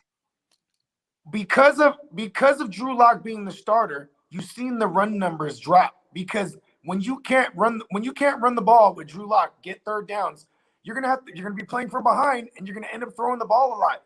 When you look at all the games where Javonte and Melvin Gordon both ate, the game flow was in their favor, or they won the games. You know, maybe it's just Drew Lock. Maybe it's not even. It's fucking Drew Lock. Maybe it has nothing to do with the score because they were fucking winning until the third quarter, and they still didn't fucking run the ball. Yeah, but at least they were able to get. Here's the thing with that game. Defense had a couple turnovers that gave them some short fields, able them to get them some field goal and a go-ahead Javonte touchdown. Remember that? Yeah, because they were winning 13-7 at halftime. That was how ugly that first half was. That's how ugly the whole game was. It was fucking 13-17 to finish. That's where their only production came from, was on defensive turnarounds, giving them a short field to get some scores on the board. Yeah. Yeah, I'm still leaning there, but yeah, fucking Drew Lock, man, he makes everything worse. He's fucking terrible. If Drew Lock was an ice cream flavor, right, he would be vanilla. No, Alex. That's too good for him. Alex Smith is vanilla. Very, very true. Alex Smith is the guy. He goes into Baskin Robbins, 38 million flavors, and he's like, vanilla. That's Alex Smith. Listen, we're not even more like a strawberry. Rock's not even ice cream, bro. Fuck that.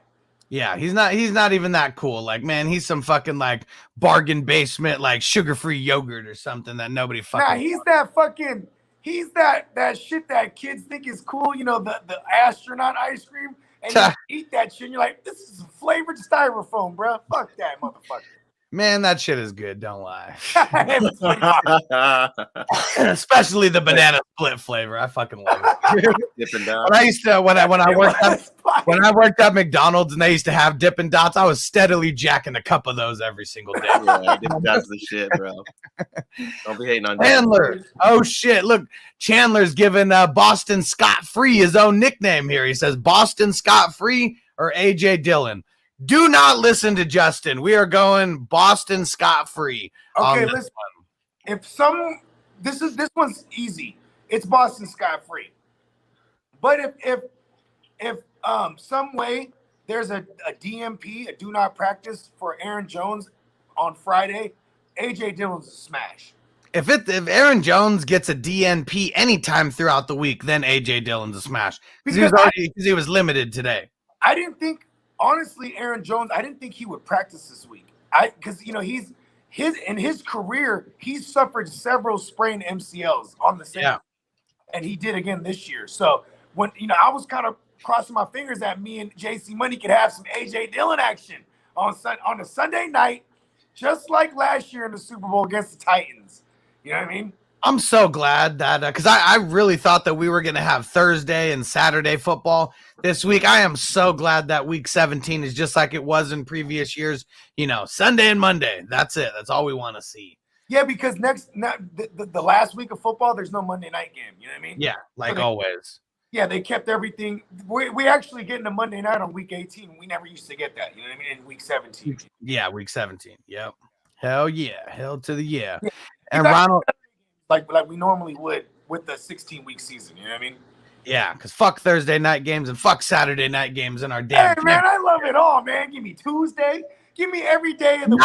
Hold on. You missed the preface of in the championships. Like, I don't want to have to make decisions on a Thursday. I don't want to have to make decisions on a Saturday morning. Point, man. That's a good That's all I mean. Championship week is different. We got a lot of fucking questions, and we want to make sure we got all the information before we make those starts. And there was like a couple leagues where I lost because I had to make those decisions on Thursday. It wasn't pretty. I'm in 8 championships, but I was in 22 games last week and only made it to 8. Like, there was a lot of bullshit that happened last week. You know what's really fun is winning a championship with like really crappy players, like guys that you found on the waiver wire last minute because everyone else. I'll say one or two crappy players mixed in. I love winning with some badass players. Listen, man. Well, I'm saying like a year I won, I had like my best receiver at the time was like McLaurin, right? Like, and that was his rookie year, and then I had Russell Gage, and then who was the wide receiver for the Eagles? He's like the 3rd or 4th string guy. Ward. Yeah. He was also like a quarterback or some shit like that. Ward. Yeah. So those were my receivers, and it was the reason I played them is because I think Julio was out at the time, and I think Ridley might have been injured, and I think like Gages was the guy, and then like Ward was like the second guy on the team, and they just both went off, and like I ended up winning. Like my team scored like over. Ward, I think there's something wrong with the Beaver. That's fun when you win with guys that you picked up. Like you're like, all right, I need guys that can fill in this week because everyone's dead. This was before COVID, This was just because of injuries. Second take extra back in the building. What up, bro? Says I'm back. And Sam Darnold, the Terminator, is starting too. Hell yeah, bro. Like you made a decision to get your team through, and you still fucking won. Hey, that's fantasy football. That's just that's normal week 15, 16 stuff to me. Now, week 17 for the first year. And Ronald said Javonte, Singletary, Carter, Pollard, or Kirk. Pick one. I'm leaning between the first two. As of right now, I'm leaning Javonte. Yeah, I think Javonte. Let's see. And Austin, what up, bro? Said, sorry, I missed the answer. Lance or Tua or Lamar this week. Lamar plays. I think I'm rolling with it, man. I mean, versus the Rams. So off Tua, man. I'm so pissed at him. I mean, Tua's just too blah. No, is he's what it he's is. Like, there's- seriously just he's a field general. That's all he is. yeah, and I would not play Lance in my championship if I got a guy like Lamar. Like, especially, we already know he's been resting for a few weeks.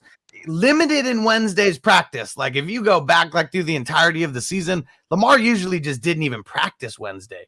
So I really like the fact that he's practicing. He has irritable bowel syndrome, bro. He has IBS. You know what I mean? Well, yeah, man. Some people need to throw up extra before a game. You know, he needs to take some extra shits before a game. Mm-hmm. Shed those Lamar LBs. Jackson, he always made weight. Oh yeah, that was one of his. All out, man. That was one of his specialties right there. Hey, And- he's. and Hester. I want him back for this game. I out if he's there. You were kind of in the matrix. Couldn't hear half of what you said. You know why? Because I had vital information and the Matrix didn't want me to deliver it. Come on, Lori Dunberg, give us that vital information. I only had one chance to say it. That's so funny. No, I wasn't saying nothing about no. But I just hope Jackson plays because I think this game can shoot out a lot. You know what I mean? That Ravens secondary is going to give up hella yard to Stafford and company. You know what I mean? At least that's on paper. I'll say that. That's what we hope. And David said, how do the Giants usually do against the run? Ass. Shitty. They're number 25. No, what did you say, Huss? Shitty? No, you said ass. Oh, ass, yeah. Yeah. You know what comes out of ass? JC Money. Let them know. Pooh. So the Giants have only not given up top 12 numbers in 4 games out of the entire season. So that's how bad they are against Give me Monty. This is it. This is why you've had Monty this entire time to go up against the Giants. Like, just for this week. I'm going to be honest, bro. I love Monty Burns, bro. Mm-hmm. You know why we call Monty Burns? Because when he does fly shit, you say, excellent, right? But every now and then he's going to burn the motherfucker. I hope this is not one of them weeks, but this is one of those times you don't even ponder it. You smash play. Do not Christian beauty. Do not He's a Christian back-end beauty. ponder. Do not Christian ponder that. No. Throw Monty in your starting lineup. He is a back end beauty. Back of the season beauty. And TJ, he said, Bogard the Dart sounds better than Danny Pesos. That's for damn sure. Hey, listen, Danny Pesos owes me money, bro. Mm-hmm. And Antonio said, Bogard, if you start, get Saquon the rock a lot. Listen, man, I follow the game plan. The universe tells me what to do.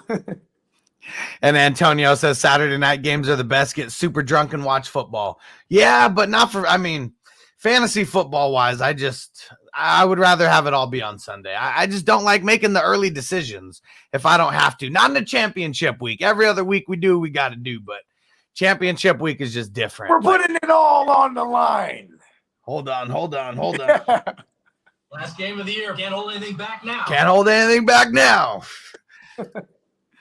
All right. And Austin said, I'm officially the all-injured team. Henry, Dobbins, Carson, Mostert, Hawk, and J-Rob. Yeah, that sucks, bro. Oh, but I forgot earlier, you mentioned, he said he got his camera in, so as soon as he's off the vid, he's going to be making some appearances. Yeah, Austin. We're going to need those hockey lineups, bro. We're going to need the injury news on these players. You already know. Mm-hmm. Yeah, man, shout out to Austin. And James Martin, what up, bro? James Martin, what up, bro? Said start 2. Saquon, Mixon, Kareem Hunt, or Michelle.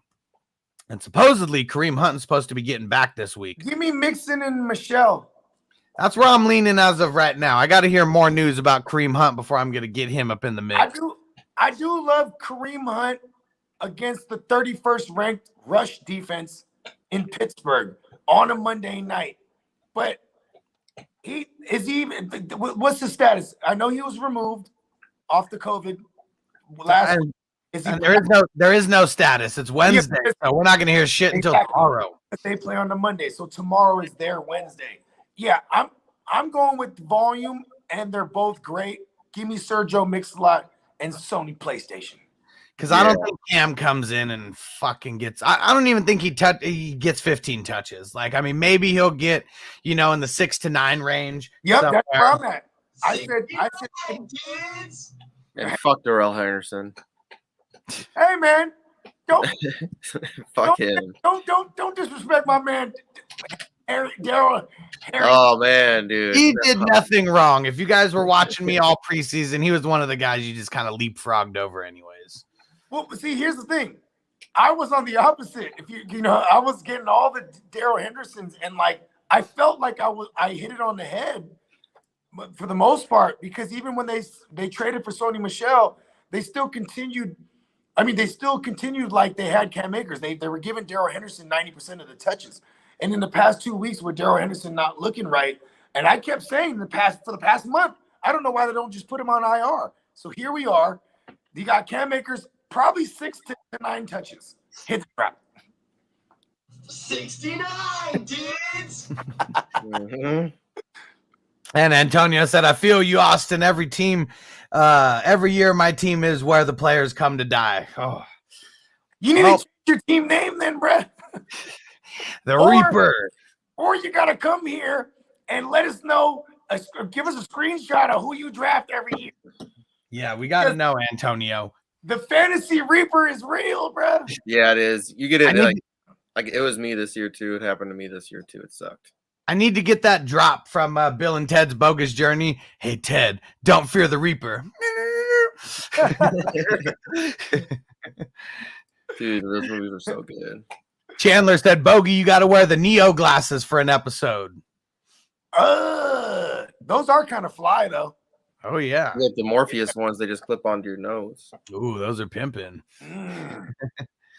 We're going to need to have an all Matrix episode, but not the new one like JC Money designed. I liked it, man. Don't go back to the original. Watch it. Don't hate. You cannot hate on a movie until you watch it.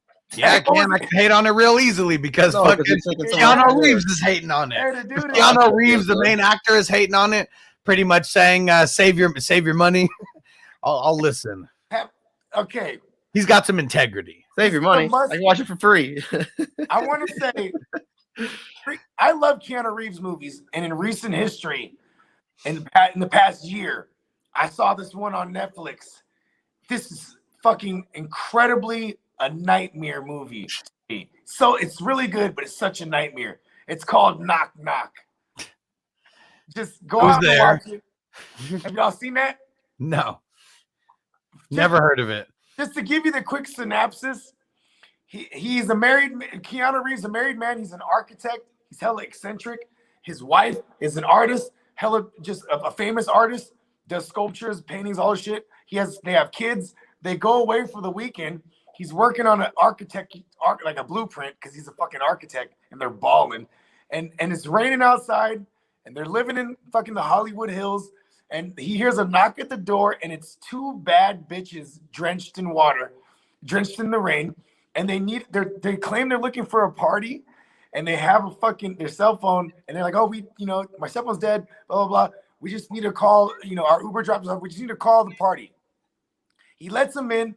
They end up seducing him, fucking him, and then they reveal that they're youngsters, and they torture him like shit.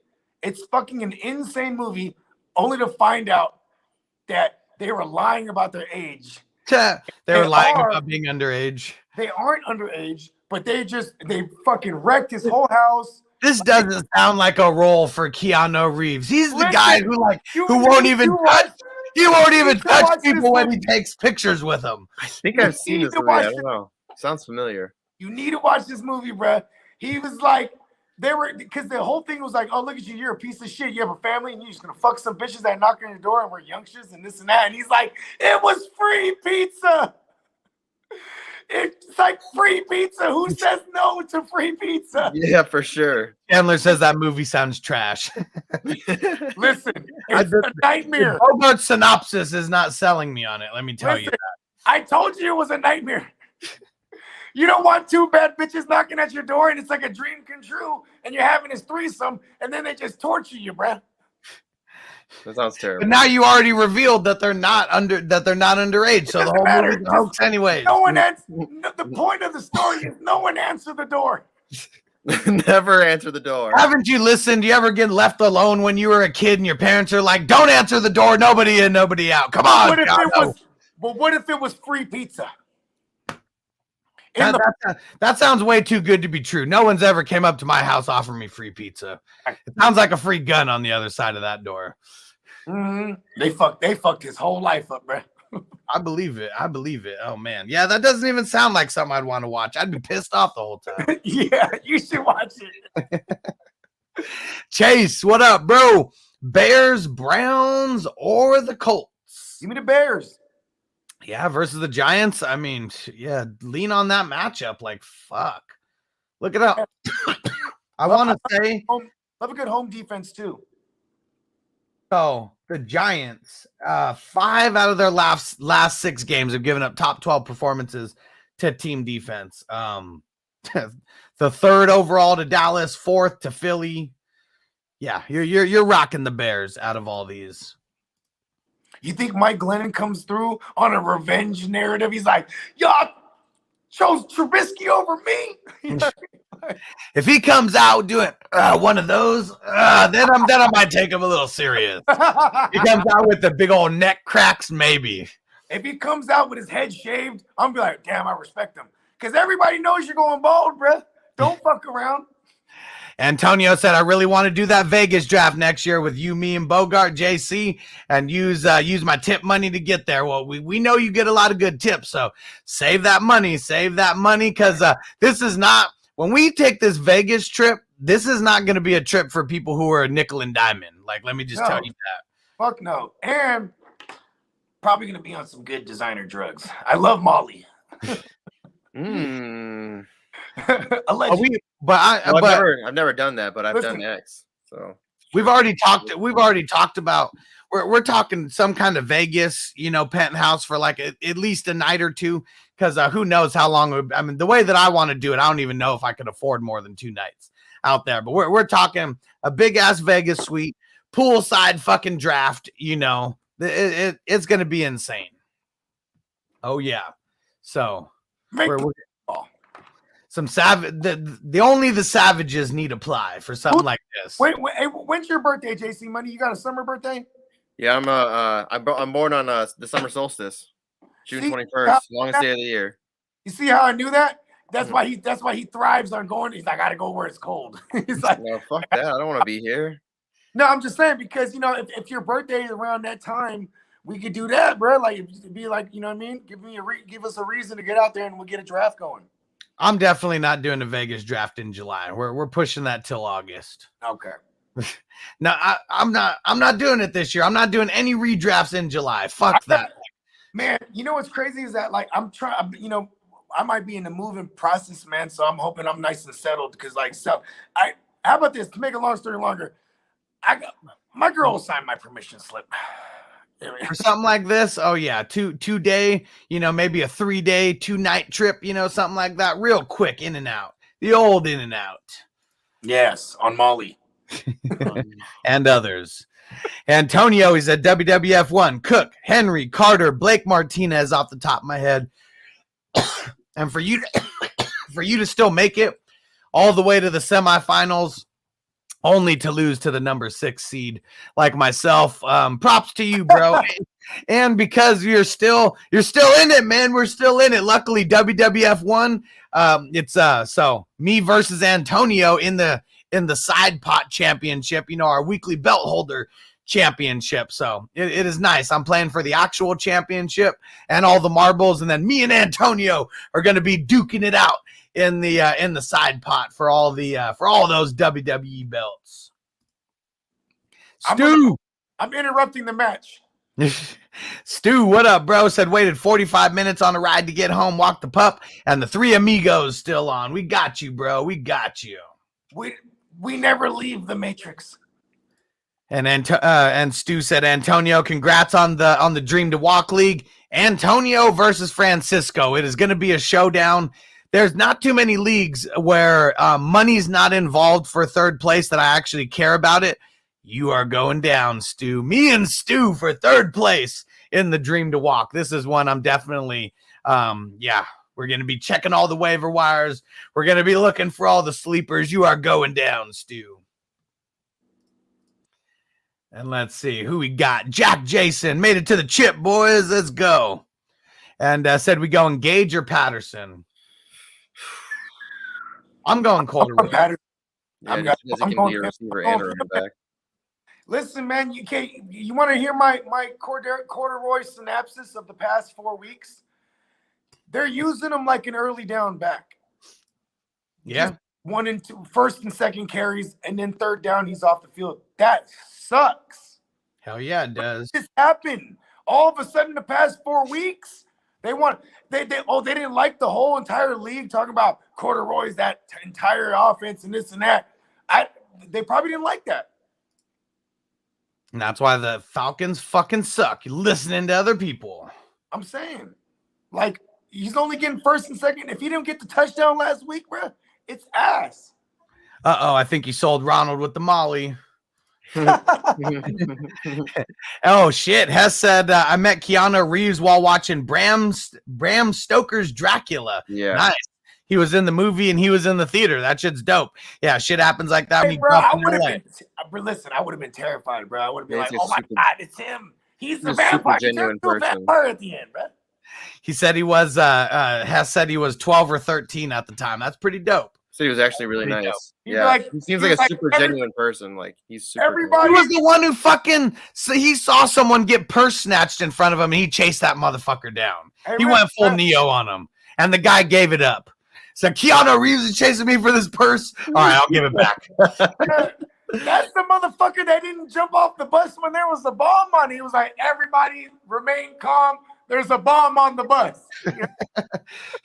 I'm tripping, bro. If there's a bomb on the bus, bro. Oh, yeah.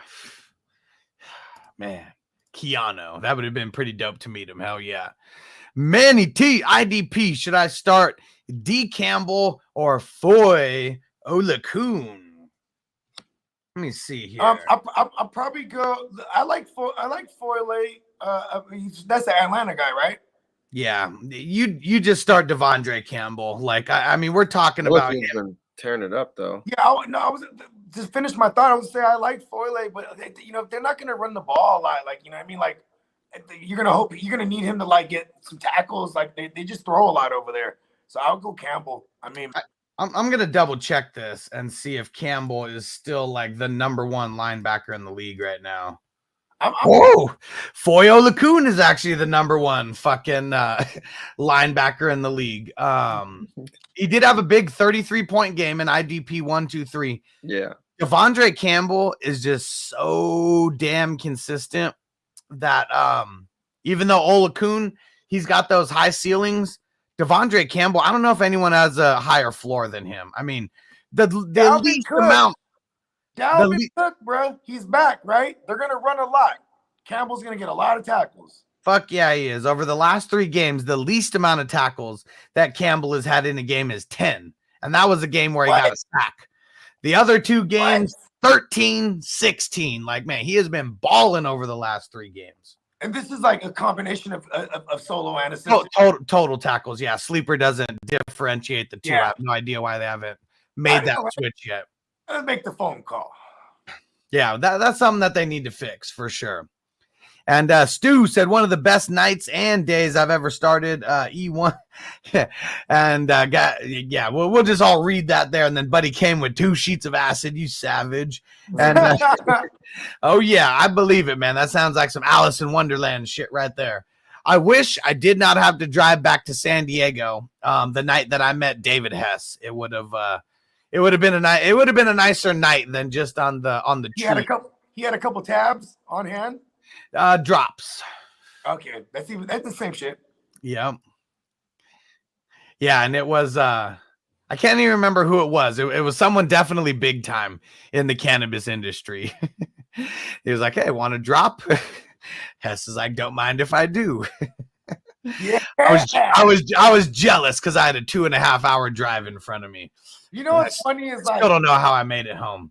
I ain't gonna lie, living in my life, like being me, it always found me. Everything I ever wanted to do, it would find me. You know what I mean? Like if I was too drunk at a game somebody would find me and wake me up. You know what I mean?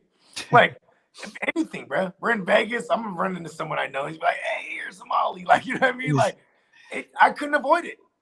And that's one of those ones I would always curve if I didn't have like a day free. You know what I mean?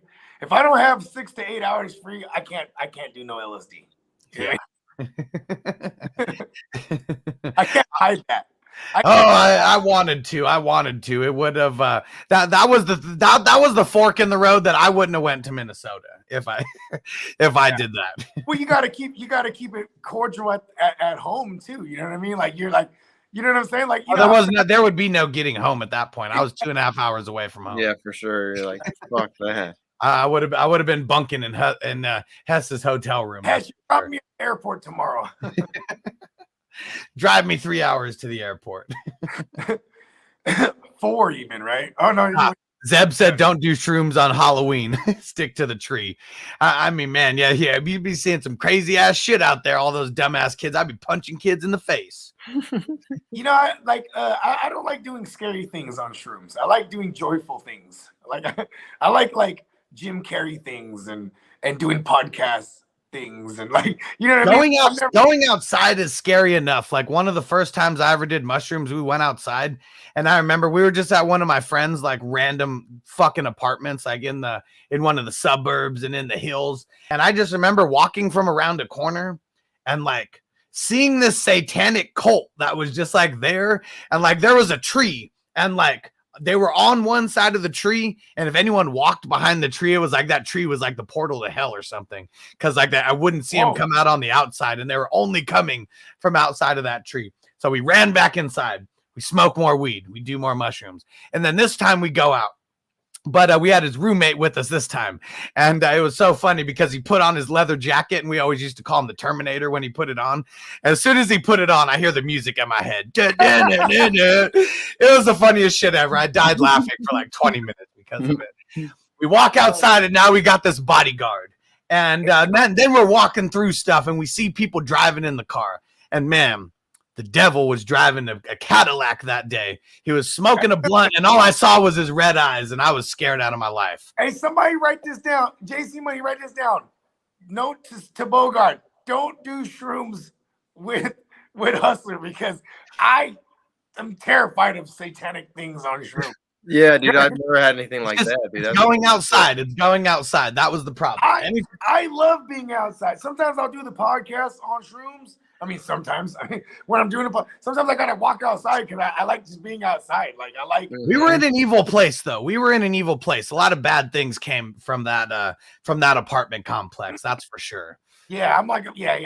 You know, there's a term, I think it's called being in tuned with the topography. So everything around you, you know, live beings, objects. I feel that way when I'm on shrooms. So you know what I mean? I can't be in like around like what's the word I'm looking for? Shrooms are my happy place. How about that? You know what I mean? If anything, that I would stay away from it. It just keeps bringing me to the happy place, and I'm on a pretty good streak.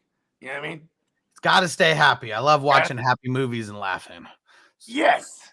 That's the best. That is the best. Oh, actually, the best is watching that MXC, the Maximum Extreme Challenge. If you could sit there those episodes on shrooms, like you will never laugh as hard in your life as crazy. On shrooms. It's so crazy, bro, because that's probably the idea that made like the motherfuckers like, man, we need to do Squid Games, like the movie, because like this I out there, bro, they're doing some crazy. You're talking about the ones where they do like it's kind of like the it's like a Japanese. It's like the wall where they have to run at the wall and like the bum try to guess the fucking one to run through. They're all like solid. They want to like deal. The Warrior. Yeah, exactly. Yeah. I mean, and it was made. I mean, we don't know what they're saying. It's like American. It's all in Japanese, and they dub over it, and they all sound stupid as fuck and everything. Yeah, that shit is. So that show is actually real in Japan. They had that show on when I lived there. Yeah, that's an actual game show. It's funny to us because it's shit's wild. It's like Wipeout before Wipeout, you know? Like, I mean, all these stupid-ass game shows that we see, they fucking copied it from Japan, you know? Like, that's like the shit that they did to, like, amuse each other. And I just remember the funniest part of that they had that river with all the rocks, and you had to choose the right path. And like, if some of the rocks would sink, and man, if that shit sunk and you hit it, you were getting fucked. And I remember the funniest shit out of any episode. It was the first episode that ever aired. This guy comes out, and he's like the first one to go on this obstacle or whatever. He comes out and he's like, yeah, and he comes out, he does a backflip, but like lands on his head. Like he totally fails on the backflip. And then he's all fucking concussed and discombobulated, and he just like falls on the first rock. But like, if you are on shrooms watching that, you'll probably piss yourself. Like, it is so fucking funny. Oh man. Like I remember that till the day I die. Listen, This shit's crazy. I'll say this, man. I used to have aspirations of being the American Ninja Warrior. Noble does too. I got his ass in American Ninja Warrior class every Tuesday. Oh, word. He's learning all that shit. That's tight. Chandler says John Wick gives 0 fucks. Oh yeah, he does not. Austin said, my dad works in the trade show industry. He was setting up a show for Hugh Jackman and ended up playing 7 serious games of ping pong with him. Oh, that's pretty fucking dope. Hey, I actually read somewhere that Wolverine loves the ping pong. That's dope. Hey man, ping pong is one of those like if you play ping pong, like that's one of those things like that could be someone's happy place, like just something to take your mind off of shit. And bruh, look at Forrest Gump, bro. Oh yeah, man, taking it all the way to Japan or China and winning, taking down China in the championships. Like, oh man. And he didn't want any of those other Fugazi paddles. He wasn't fucking with it. I need my paddle, mama. Right? Hey, I remember in early when YouTube first went corporate, back in like 2009 or 8, whenever it was, bro, and like the smartphones came out, they had that commercial, and it was Bruce Lee. It was anime. It was CGI, but he was playing ping pong, but he had the nunchucks. You know what I mean? Oh yeah. Wearing the yellow jumpsuit. Yep. Bro, yeah. That shit. And listen, in my version, that shit was real. You know what I mean? Oh yeah, I believe it. If there's anybody who can do it, it's Mr. Water himself, Bruce Lee. Fucking Bruce Lee, bro. He's a beast. He is the ping pong. You know what I mean? He is the paddle. I am water. Dude. He's the man. James, Once Upon a Time in Hollywood? Of course. No, I heard they slammed. What? Bogard, you need to see that. Shit movie is so good. Do not even try to explain it, JC. I'm not going to ruin it. I'm just saying it's so dope. But I am versed. Bruce Lee is so dope. In the Manson family history, I am versed in that shit because I went down several rabbit holes before. So I'm aware of the book, and Oh, you need to go watch that because you know how Quentin Tarantino puts his little twist on history. Mm-hmm. You got to go watch that. That is one. Put it in. I mean, it might be a 3-hour movie, but it is definitely worth it. And still one of the best scenes in there. I'll let the cat out of the bag on this. Is when Leo, he's an actor who is just totally off his rocker, totally failing, and he's like looking in the mirror and he's like, "You little bitch," and like just yelling at himself, like, "Get your shit together." You know what's crazy? Leo's been killing it since he was like 13 or 14. Yeah, dude, he deserves so much credit. Yeah, probably even younger than that. That's probably a scene that that's probably something he's been doing since he was like a wee tyke. They stole it. They stole it from Entourage and Johnny Drama. Oh, that's right. You told me about this scene actually. Yeah, and in Entourage, it was a big what the fuck is it called? The big I can't think of it. Big monologue that he had going on, and they made it from 1 paragraph to 3 paragraphs or something, and just totally off his rocker and like having a crazy ass panic attack. And Turtle was just trying to get him to smoke weed the whole time. He's like, "Man, just smoke some weed, you'll be all right." And then, but then he went to Plan B, which was just give it a nice tug and you'll get rid of all the anxiety. And but he left his microphone on so everyone hears him jerking off in the trailer. Sometimes I wish I would have just gave a quick tug and then I had to make her eat the Plan B. Makes it a lot easier. Badoom. Heyo. Zeb. All right, let's see. A couple more questions and we're getting up out of here. Zeb said Javante, Jacobs, or St. Brown for the flex.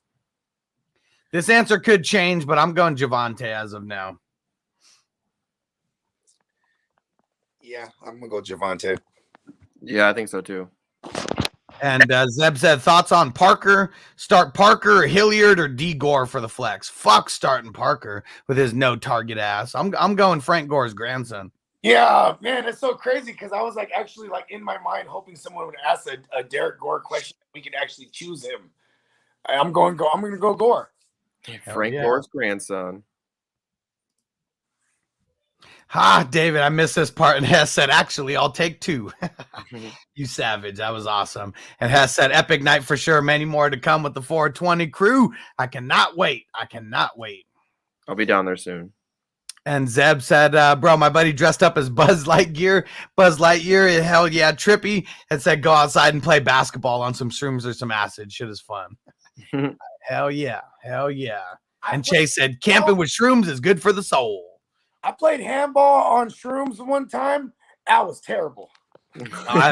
I believe it. We lost for sure. There's no losing when you're on shrooms. I'm sure no one was even keeping score.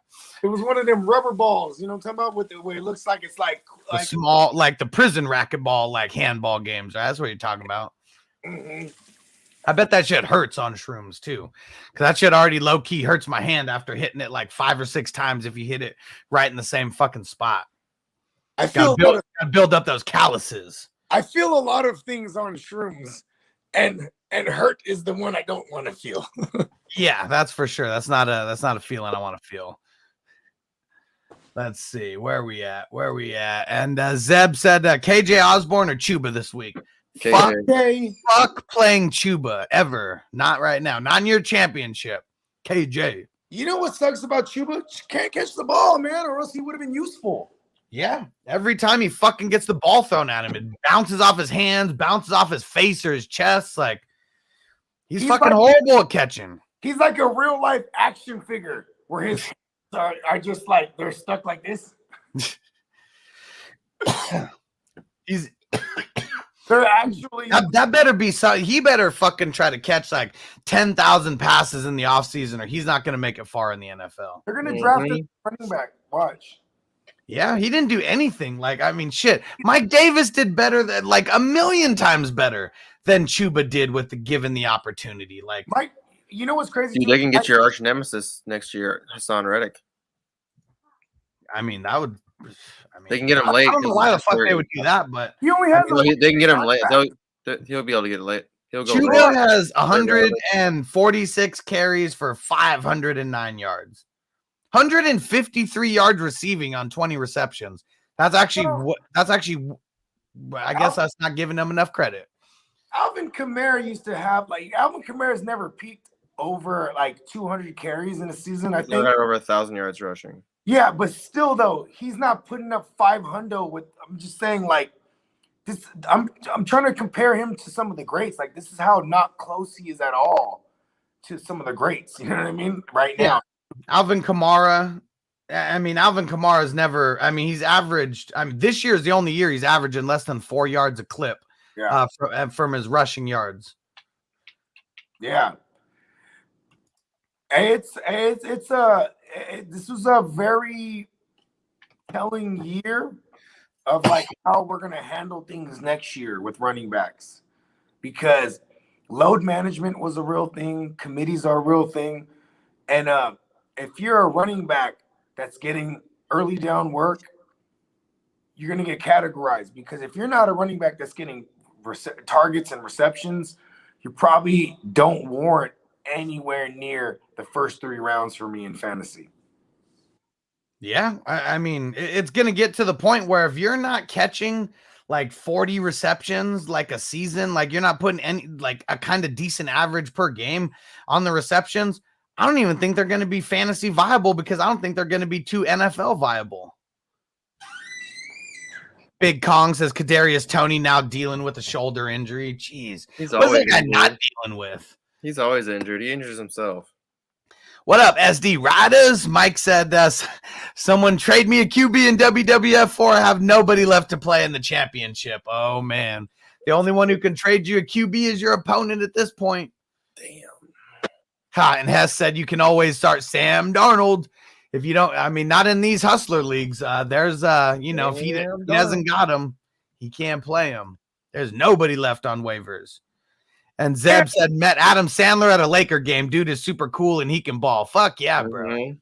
I'd love to see like Adam Sandler and like Woody Harrelson, like 2-on-2 versus like some like professional like basketball players, maybe some G League players, maybe a little bit shorter, but I'd love to see that. Adam Sandler, I guarantee you, when you see him, he's wearing sweats that he owned from 20 years ago. Yeah. No, dude, he's always rocking some basketball shoes and some basketball shorts. Yep. Those basketball shorts, I guarantee, are from like 20 years ago. Probably. I believe it. He was. I bet at one point his wardrobe, like his walk-in closet or whatever, there had to be just a section with like his basketball shirts and basketball shorts, and little fits or whatever that he was rocking, and like he probably had so many those things could last for his entire lifetime and his kids' lifetimes. And it was the actual guy from Deeds who would like give him his wardrobe. He'd be like, I got it. We're rocking the blue today with the blue shoes. Very sneaky.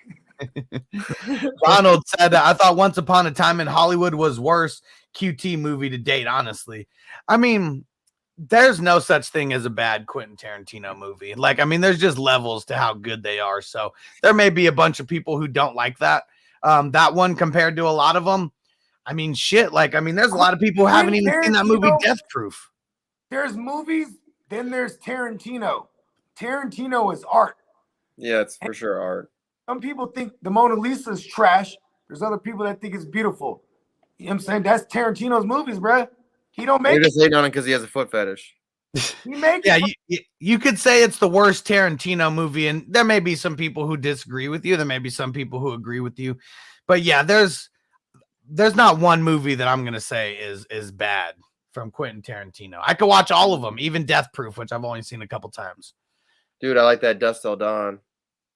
Yeah, and I mean that's not even a Quentin Tarantino movie. He's just an actor in it.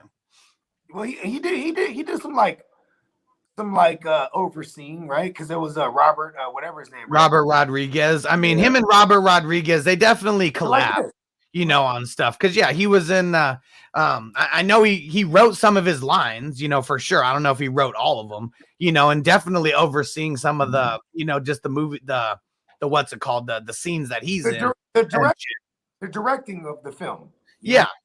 He like maybe for those scenes he's like an assistant director or something, or someone where, hey, come take a look at this. Let me get some fresh eyeballs on this one. Bounce the titties for real, okay, baby? Like, don't make it real. Let's see. Kill Bill is fucking so dope. Tarantino, So dope. I'm pretty sure if he didn't go back and get this removed from YouTube, but back in the days when the channel started showing like Howard Stern shit, he had brought on Tarantino back then, and this was like during the Kill Bill days or whatever it was, and he talked about being an enthusiast of Molly, and people, his actors and actresses, he encouraged them to use Molly. And everyone volunteered. Everyone loved it. You know what I mean? Obviously. And that's how he used to get out.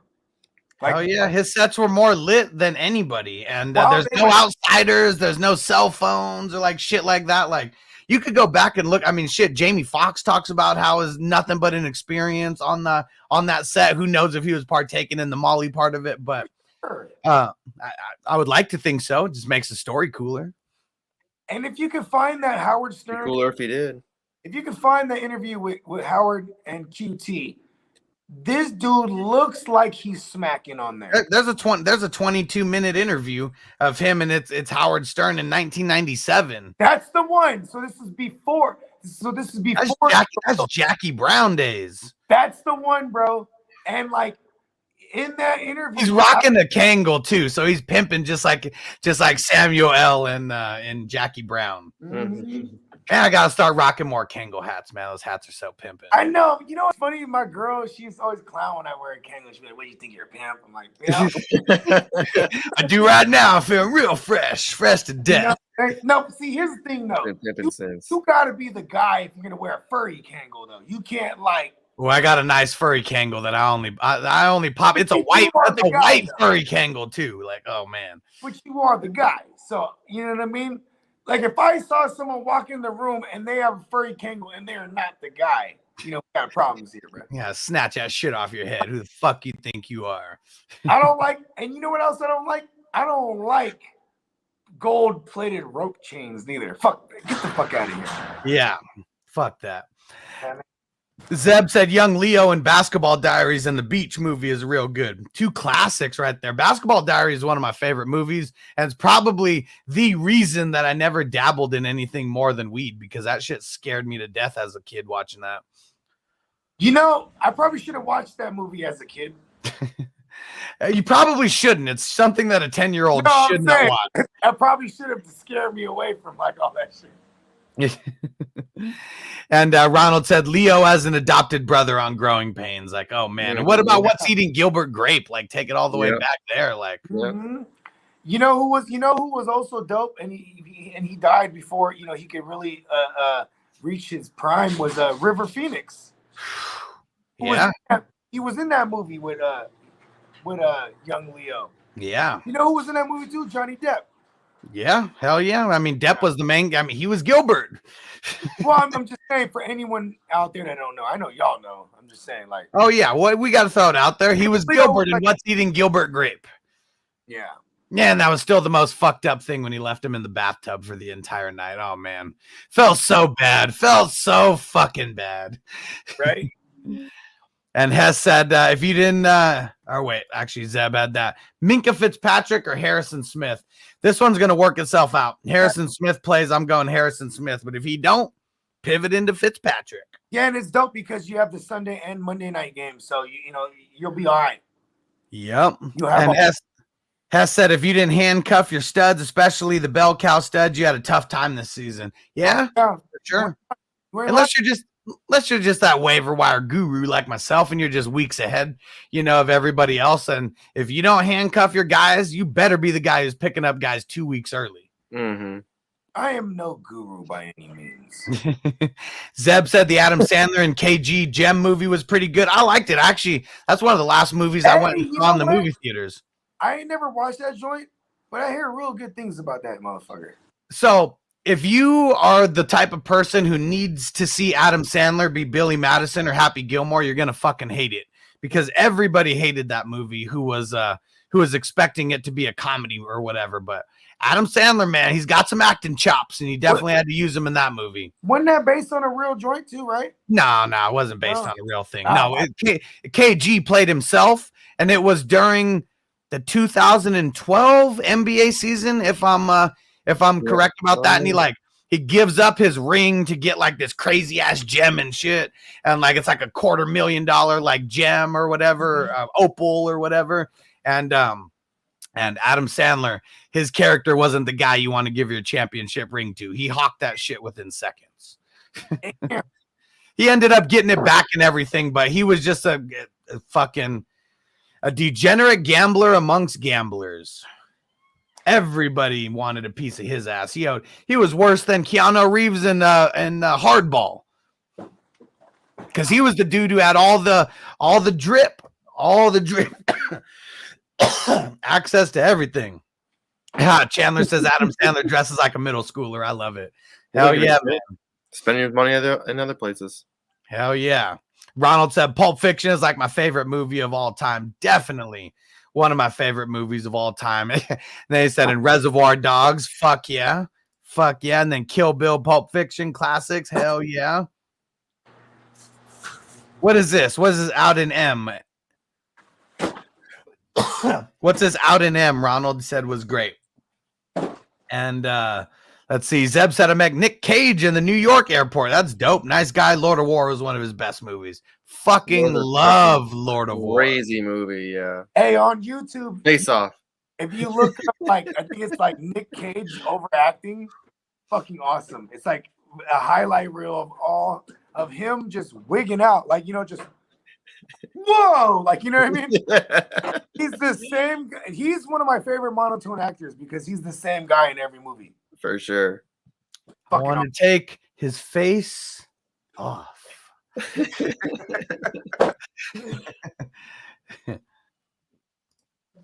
I know Ronald shrooms, LSD, and Molly is more than weed. Well, the shrooms, that's one that I can say I partook in so far. I can't say the same for the others. And shrooms at least comes from the earth. That's one thing that we know. Give me money. Austin said, "You know what movie I watched the other day? Heavyweights. Great movie with Ben Stiller. Love it, dude. Classic movie." So we were at a brewery in Wisconsin, just this random like hole in the wall brewery. It's called Oliphant. It's actually big now, but when we went, like we had these tickets to go, discount tickets. You know, we got like free beer and shit like that, and like they had a VHS like set up like all these fucking movies everywhere. And I'm like, all right, we're gonna put a movie in. We walked up and I was like, fucking Heavyweights. Boom, threw that shit in, dude. It's a classic movie. Out of all those movies, I'm like, this is the one. I haven't revisited that since I was like in the 5th grade, bro. I need to see that again. I only remember like Ben Stiller being the fat camp fucking counselor like villain. And he's like, dude, great sit-ups and shit. That was one of his best characters like ever. And like one of the funniest scenes was when they're trying to film like the infomercial, and they're filming it with Goldberg, and like obviously everything that Goldberg's saying is fake, and like he's like trying to like tell him what to do, and he's like, all right, just say how you love the food. And he was like, hey, so what? He's like, I love the food, and he like cuts him off. He's like, wait till I finish answering the question. And like just totally goes off on him, and just at the end when he has that freak out, you're weak, and breaks the glass and steps on it, and I'm strong, and he breaks the glass and steps on it. I like when they're making him do sit-ups and shit, and like he's like got his ass over his face, he's like, ew, disgusting, and like fucking pokes him in the back of the legs. Oh, and here we go. So Zeb said with that the what's it called, the KG and Adam Sandler movie no. Inside Game is a good movie. Okay, based on a true story. Tim Donaghy. Is that the motherfucker who fixed the game when the Spurs and the Lakers and that? Or the Spurs and the Spurs and the fucking the Suns. That game where what's his name? Steve Nash got checked into the boards and shit, like fucking hockey check into the boards, and then Boris Diaw and fucking Stoudemire had like 1 inch of their toe like on the line, and they got thrown out for the games because they said they were on the court or something. That's crazy. Fucking insane. Zeb said, watch Wedding Crashers the other day. Yeah, I love Ben Stiller and Owen Wilson. Was Ben Stiller in that movie? I thought it was big ass Vince Vaughn. Vince Vaughn. What is it? So does mescaline and salvia. Yeah, from the earth too. Yeah. Having fun.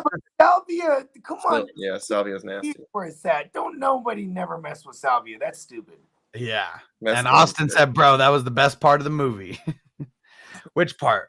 The at the end, Ben Stiller, you're weak, or the part where he's like yelling at Goldberg. And Zeb said, yep, fix the NBA games.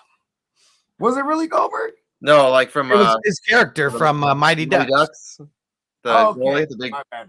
I was gonna say I haven't seen that movie since, like I said, since the 5th grade. I'm like, Goldberg went in that joint. Man, you go look at all the heavyweights. It was all kids like that. So a lot from the original Mighty Ducks, because you had what was his name, Carp or whatever, the guy who got hit in the head with the puck or whatever. He was in that movie. Yes, he was the main character. Goldberg was in there, and then Kenan Thompson was in there also. Yep. Taking it all the way back. Yeah, the info commercial. Yeah, that all that. That shit was funny. And yep, Vince Vaughn, that's right. We ain't doing that. We ain't doing that salvia. No way. Mm-hmm. All right, we're getting up out of here. 2.5 hours. Since we're not doing multiple streams today, I figured we'll just keep this one nice and long for all the peeps who are hanging in with us. So good looking on hanging out with us the entire show, guys. And Bogard, why don't you tell them where to find you at? Man, you already know, man. GMM Network, off top. Earth is my turf, etc. You feel me? Universe, give me money. JC Money, let them know. Oh, you can find me at JC Money Design on Instagram. Hold on. Let's try this again. Don't go. Let's be enthusiastic when we get out of this fucking show. JC Money, tell them where to find you at. I was trying to find something else. I was about to let everyone know that I got I'm about starting up a YouTube page. So I was trying to find the link. I don't know if I had it saved. So hold on. Let me see if my computer will load up real quick. Boom. Just go give me a follow. I'm gonna start doing some shit on Monday. We're gonna have to start getting some things going for Super Draft Pro. So we're gonna talk some basketball. I got one of my buddies on that's gonna come on, and we got some shit going on. Go find me at JC Money Design on Instagram and on Twitter. Got a giveaway going right now too. So find T Higgins mini helmet autograph from my personal collection, and he's been balling right now. So everybody wants that good. So come find me on that Instagram and get that shit going. Yeah. And make sure you go to fantasyfootballhustler.com. Go follow me everywhere. Make sure you tell your friends to find me on YouTube and get your friends to subscribe as well. We're less than 40 subscribers away from the signed Darius Leonard jersey giveaway. So there's not a lot of people looking for fantasy content right now, but you can spread the word, tell your friends. As soon as we get up to 2,500 subscribers, we got the giveaway going down. So hopefully it'll be any week now. And we got Playmakers coming tomorrow. We got FNT coming back tomorrow at our normal time. And let's get these motherfucking championships. We'll see you later. Peace. Hey. Homies. As I make my way, the fact I'm still alive, my claim to fame. It's no surprise I'm on a rise, finna stake my claim. Separate me from the others, cause we ain't the same. Ask my brothers from another, we ain't for play. Time is money, so we got no time to waste. Soon as this thing's moving, it can't be stopped. Blue bands in my pocket, call that juggernaut. Anywhere in the world today takes everything you've got. Taking a break from all your work sure would help a lot. We should ride together. You know the stat quo. Finna get a bag, bustin' down that blow. Out of East Side Ho, where they know my name.